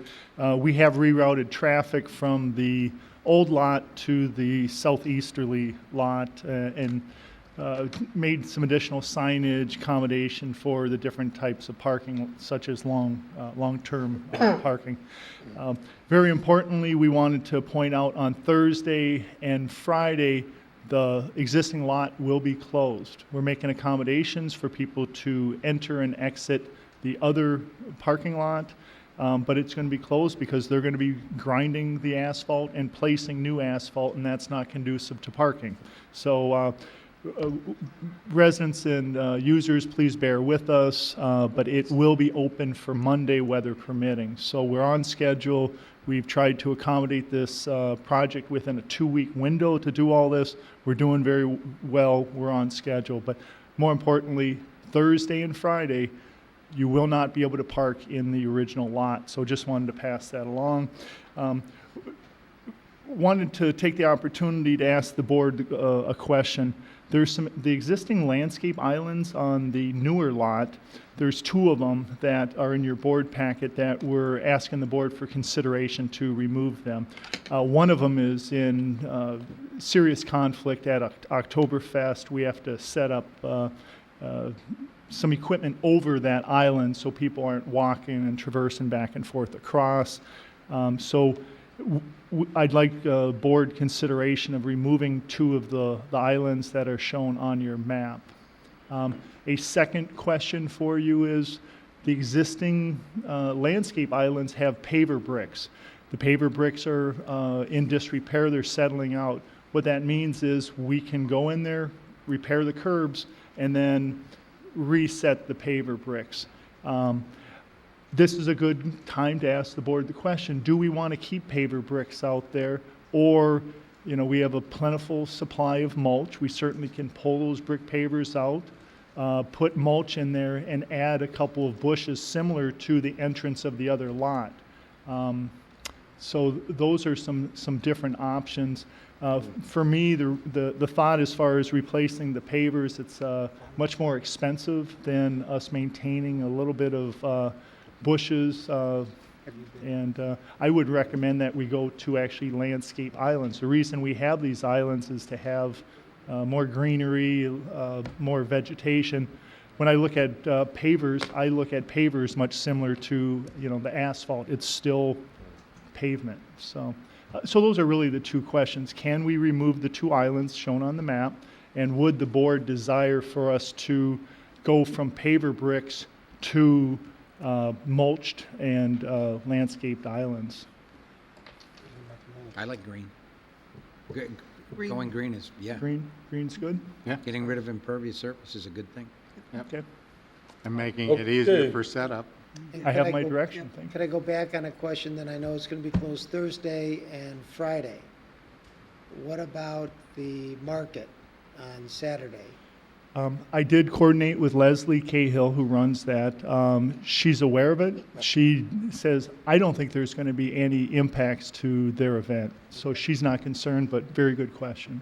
And we have coordinated that. So I think I have the direction from the board that I was desiring, so Yeah. thank you for that. What kind of turnout have we been getting from the market? I think the first time, this past weekend, I went by there on my bike just before it started to rain. So it didn't seem like there was too many people this week. Saturday, yeah. But initially, it was pretty good. We still need to work on getting vendors, and it's a slow process. But she said there's a lot of enthusiasm that people will come out and a lot of positive feedback as far as she feels. Well, we're just putting it on the sign out here and that's, Well, we have the sign that is on 45, 7 days a week, I guess, a V sign, that. Oh, you mean see at the northbound, site. southbound, right. And then we put some flags out on the weekend. Lisa has been emailing it all the time. yeah, I mean, the people that Right. we have their email addresses. Right. Yeah, okay. Correct. And then it's on the website, and she's been doing, if some of you, I received a mailer at home in that stack of coupons you get. There was something about the French market in there last week. You may So- want to put, Lisa, some kind of little flyer at the Sullivan Center and at the Lakeview Center, just because you've got parents coming in and out for camps, and that may promote Right. some activity over there too for some of those parents to possibly, since camps just started, well, they're into their second week now, but that might be beneficial too, Yeah, to that's have good. some information there possibly. Maybe- And I wonder if the library would Maybe put I some can get the info. one that I got at home and bring it in. We can make copies of it. Yeah. Well, we're running on channel Or 4 on too, 4 right? too, yeah. Right, and we did, I know Mike, Lynn Brandel interviewed Leslie Cahill, so we've done some of that.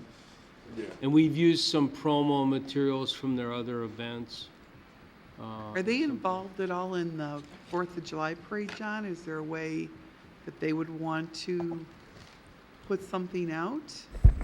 I don't know if they've signed up as of yet. I mean, we could reach out to them and ask the if question. they might- It's a good question. Thought, because you've got all those residents Yep. out there just to pass out. I don't know if they could do something like that too to promote it. Is there enough of a food component here? Well, I think if you ask Leslie, they need More. of everything. Yeah. But certainly the food component, they definitely need that. I mean, when people hear market, they think I'm gonna go buy veggies. Right. Well, that's why she made the distinction. It's a French market, and the traditional, I've only been there once in my life, but in Paris, you have the book stalls, and you have all these different stalls that Right. sell different things. That's the concept. It's not a farmer's market, a traditional, where you go buy, strawberries and spinach. You remember and- last meeting, that was the one comment I brought up, that was the one comment I had heard, that if it had more produce, it would be better. Yeah. Otherwise, She's trying to it link got in. really good Yeah. reviews. Yeah. Now, the problem is, of course, as we all know, on a Saturday morning, getting food vendors is a challenge, because there's a lot of Saturday morning Morning farmers markets. So, but keep working on it. Okay. Next item is,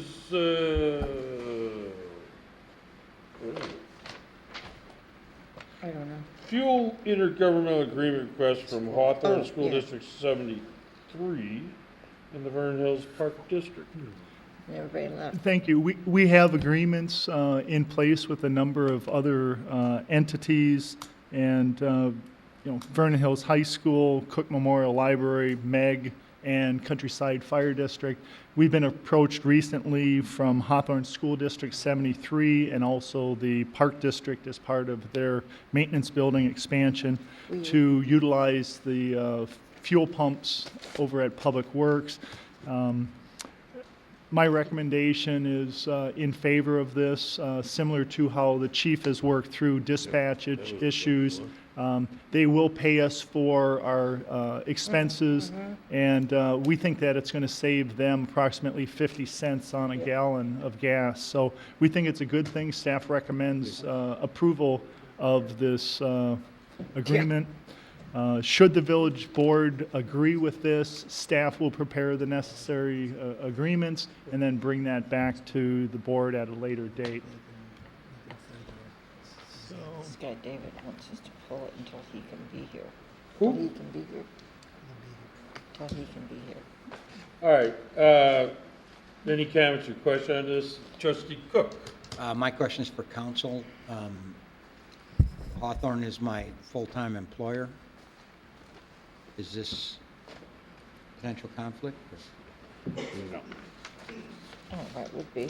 You don't own the oil company, you? No, and I don't stand to make any, they're not going to raise my salary because they're spending less on But gas. you use gas. Yeah, you use gas. Hawthorne used to do this I years guess I ago. would- We did it for the Park District and Hawthorne School District used to do that. Many years ago. I don't think it's so closely related that you couldn't vote on it. Okay. To me, Well, you derive no benefit from it. right. I don't- Personally, no. No. I just wanted to check. All right, Motion to direct staff to create the necessary intergovernmental agreements to share in our fuel supplies with Hawthorne and the Park District. This Second. doesn't impact our ability to have fuel for our uses. It will not. It will not. There's a We'll just order it motion. more And frequently. a second? and a second. Trustee Williams. Roll call. Trustee Cook? Aye, on the advice of council. Trustee Markwart? Aye. Trustee Schultz? Aye. Trustee Schwartz? Aye. Trustee Williams? Aye. Trustee Hebda? Aye. Motion carries. We corrected aye Is with there any- the advice of council. Do we have any other agenda items from the board? Or We do do have to just go go- back. Just We have to that go back last to the one board. that you We were have to just looking at. reconvene. We recessed to go back to that. We have, Which one? There are two items, So- D, is it D and, I'll find it in a minute. As soon as my book responds here, I'll get to it. you? I believe it was D and there was E, Well, wasn't it? I'm back to Alzheimer's. All right. no, it's item C and D. All right, so I need Under a unfinished motion to adjourn committee to hold and to call the board meeting back in session. So made. Second. Motion is second. I got it. I got Roll it. call. Trustee Markwart? Here. Trustee Schultz? Aye. Here. Trustee Schwartz? Aye. Trustee Williams? Aye. Trustee Hebda? Aye. Trustee Cook? Aye.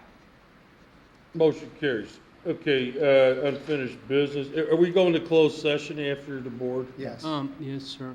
Yeah, for personnel and, Personnel, litigation, and land acquisition. oh, Hat trick. yep, I'm the going hat trick. home. Okay. So, what we Feel good. are addressing is item C of the omnibus vote agenda? Apparently.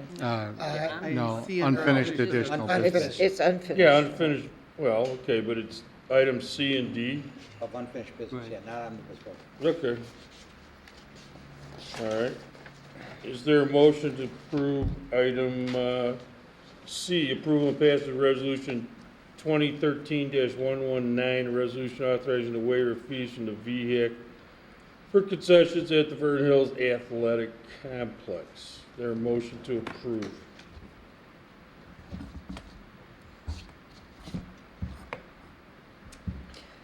Well, so made to get a motion. I was gonna say, I'll move to get it on the board. Second. There's a motion and a second. Comments or questions? If not, roll call. I thought there were some. Nobody had any way. No, are there? Okay.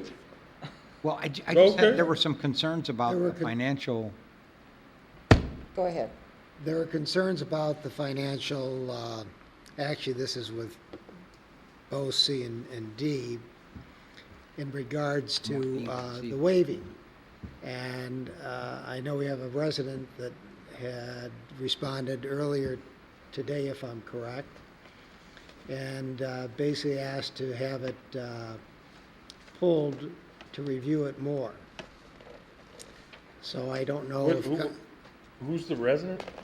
a resident, I only have it as, I'm Well, sorry, the gentleman lives in Greg's Greg's Landing, and he sent me an email. Several residents sent me emails, and you received 2 of them. One of them was more general, and I got back to this resident, and he and I have done some telephone tags, so I don't know what his comments are, if it pertains to the finances or just he'd programs. like to in review it more, have more time. He'd Yeah, he'd yeah. like to be here also.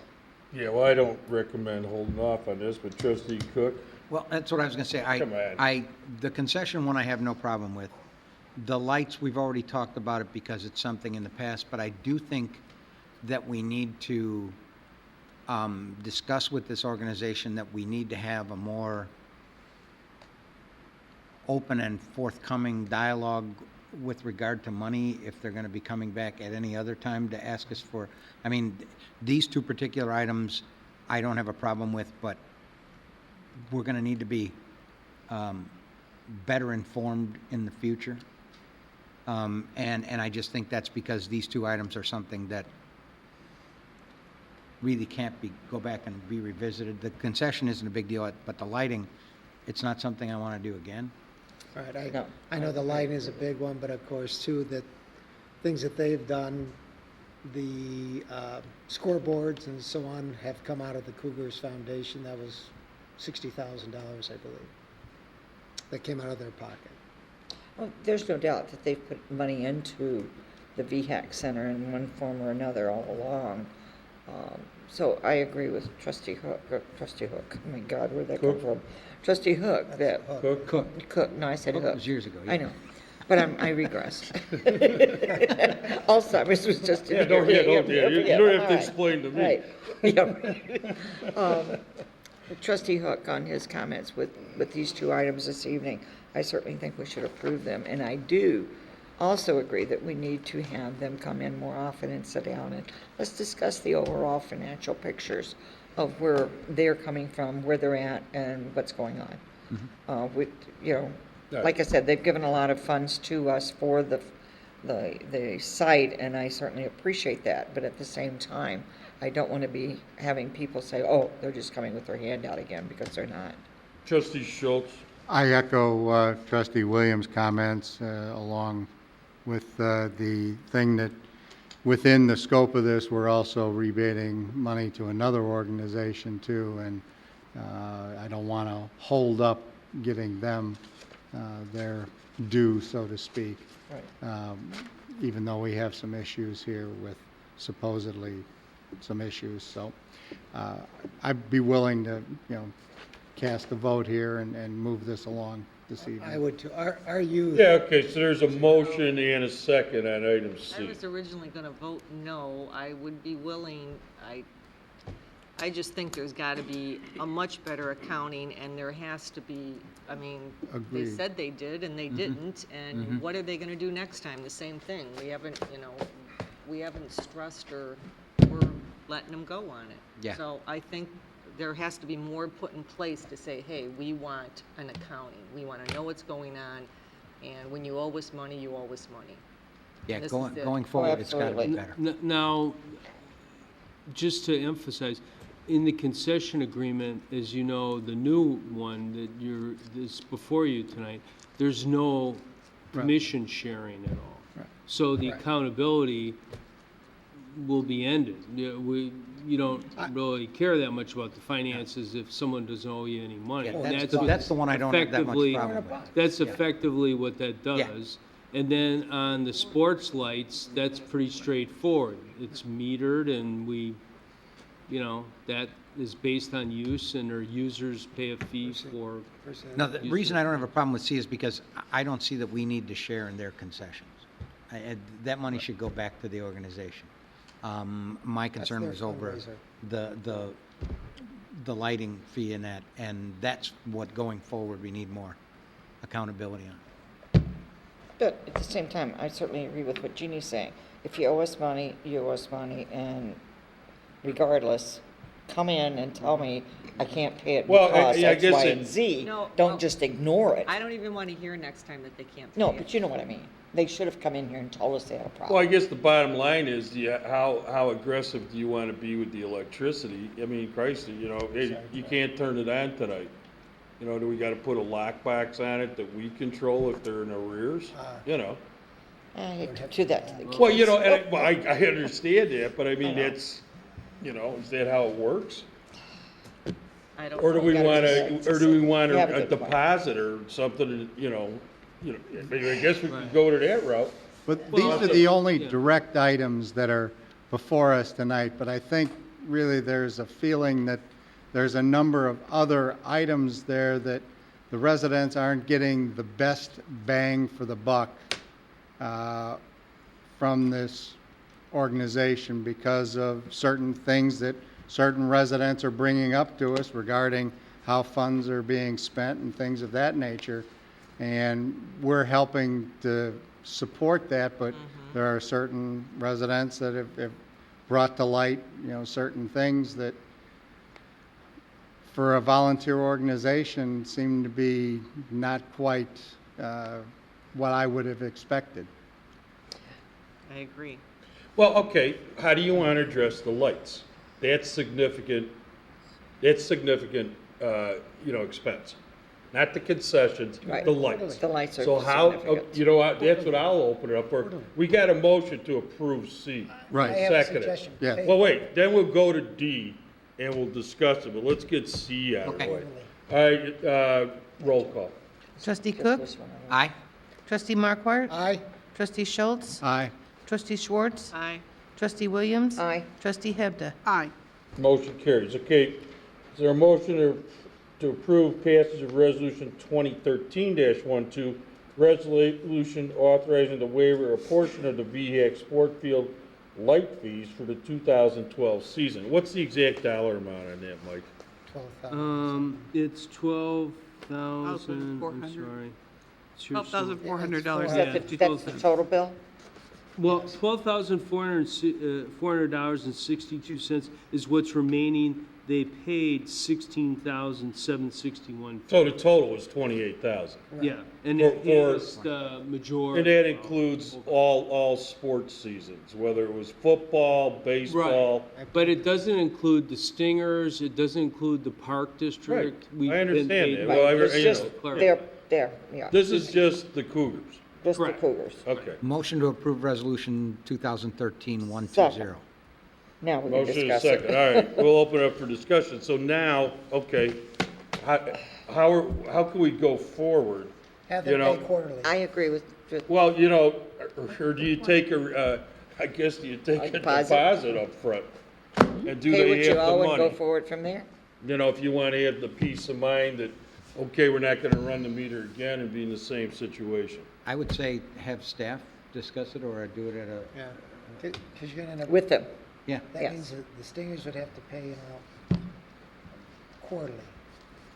That doesn't, well, But do we ask Well, them to we- pay we what they could- owe now One and thing then? we could do, is bill more often.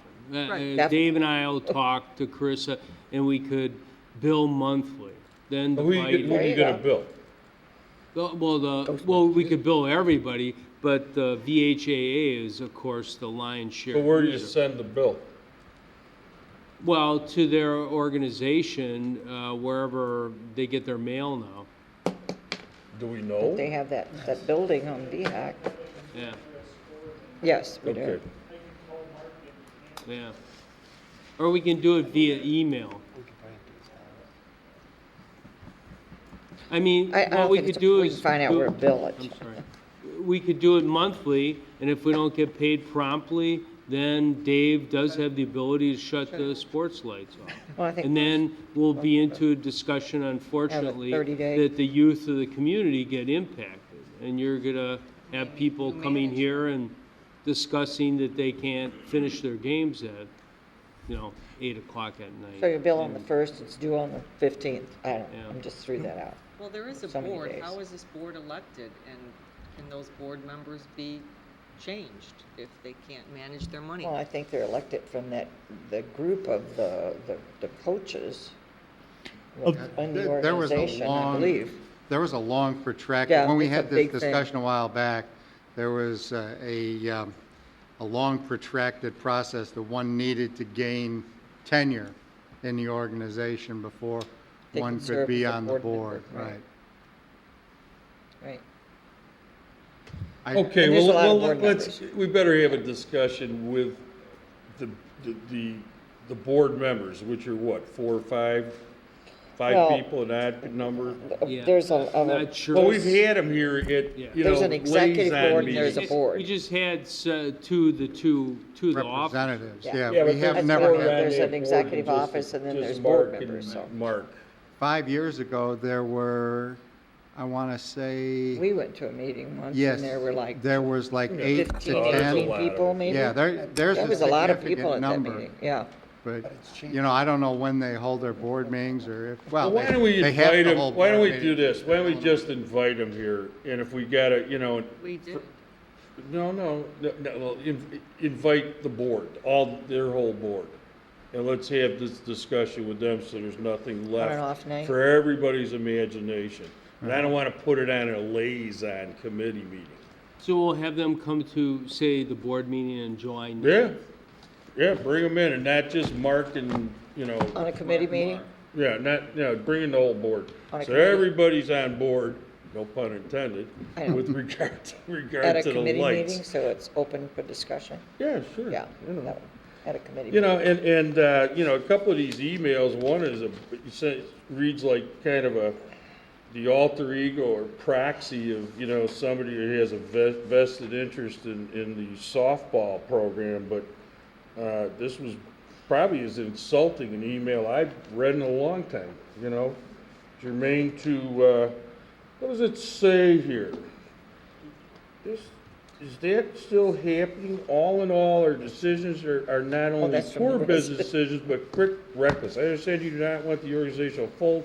It seems clear that the powers in charge are not being held accountable for this mismanagement. Well, you know, that's kind of, I'm sure, outlined in bylaws that we're not controlling, you know, a volunteer board of, you know, parents that are interested in their sons and daughters, you know,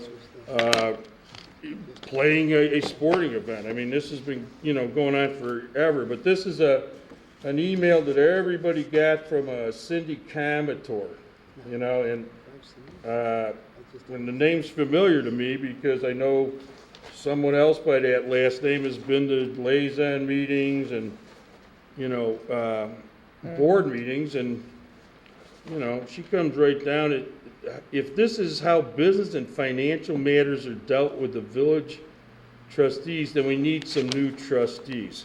Yeah, Didn't we just have okay. an election? Yeah, we just had an election. Right. But with that said, you know, okay, this is not the priority of priorities of this board. It's certainly important to the board, it's important to the village, it's important to the youth of the village. But I mean, you know, you know, she ought to be calling the FBI or something, because this is tripe. So. Don't mix words. Yeah, okay, I'm trying not to. Okay, so we got a motion and a second. Did we already approve D? No. We need a I vote. thought you wanted to delay it till the 9th. Wait, no. Oh, no, this is the no. wave We're 2012. gonna do this, we're I talking mean, about future. This is what you brought up, trustee Schwartz Sanders. Future. Going forward. Yeah. Well, I'm very concerned about going forward. Well, you're not gonna get blood out of a turnip now, you know. It depends on the turnip. Let's vote. A motion, or There's a motion. Call for There's the a vote. motion and a second to approve. call for the And vote. we know what the dollar amount is, it's 12 grand. Call for the vote, you gotta stop. $462. All right, roll call. Trustee Markwart? Aye. Trustee Schultz? Aye. Trustee Schwartz?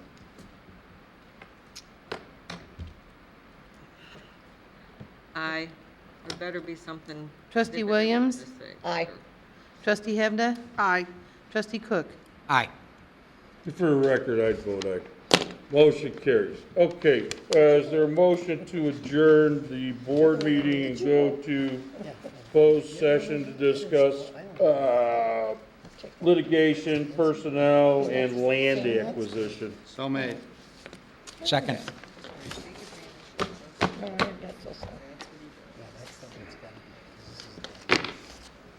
You want to read the, He's got it in his, Motion second. no. motion and a second, roll call. We didn't get that one. Hey, it did. Trustee Cook? Aye. Trustee Markwart? Aye. Trustee Schultz? Aye. Trustee Schwartz? Aye. Trustee Williams? Aye. Trustee Hebda? Aye. Mayor Byrne? Aye, motion carries. Thank you and good night.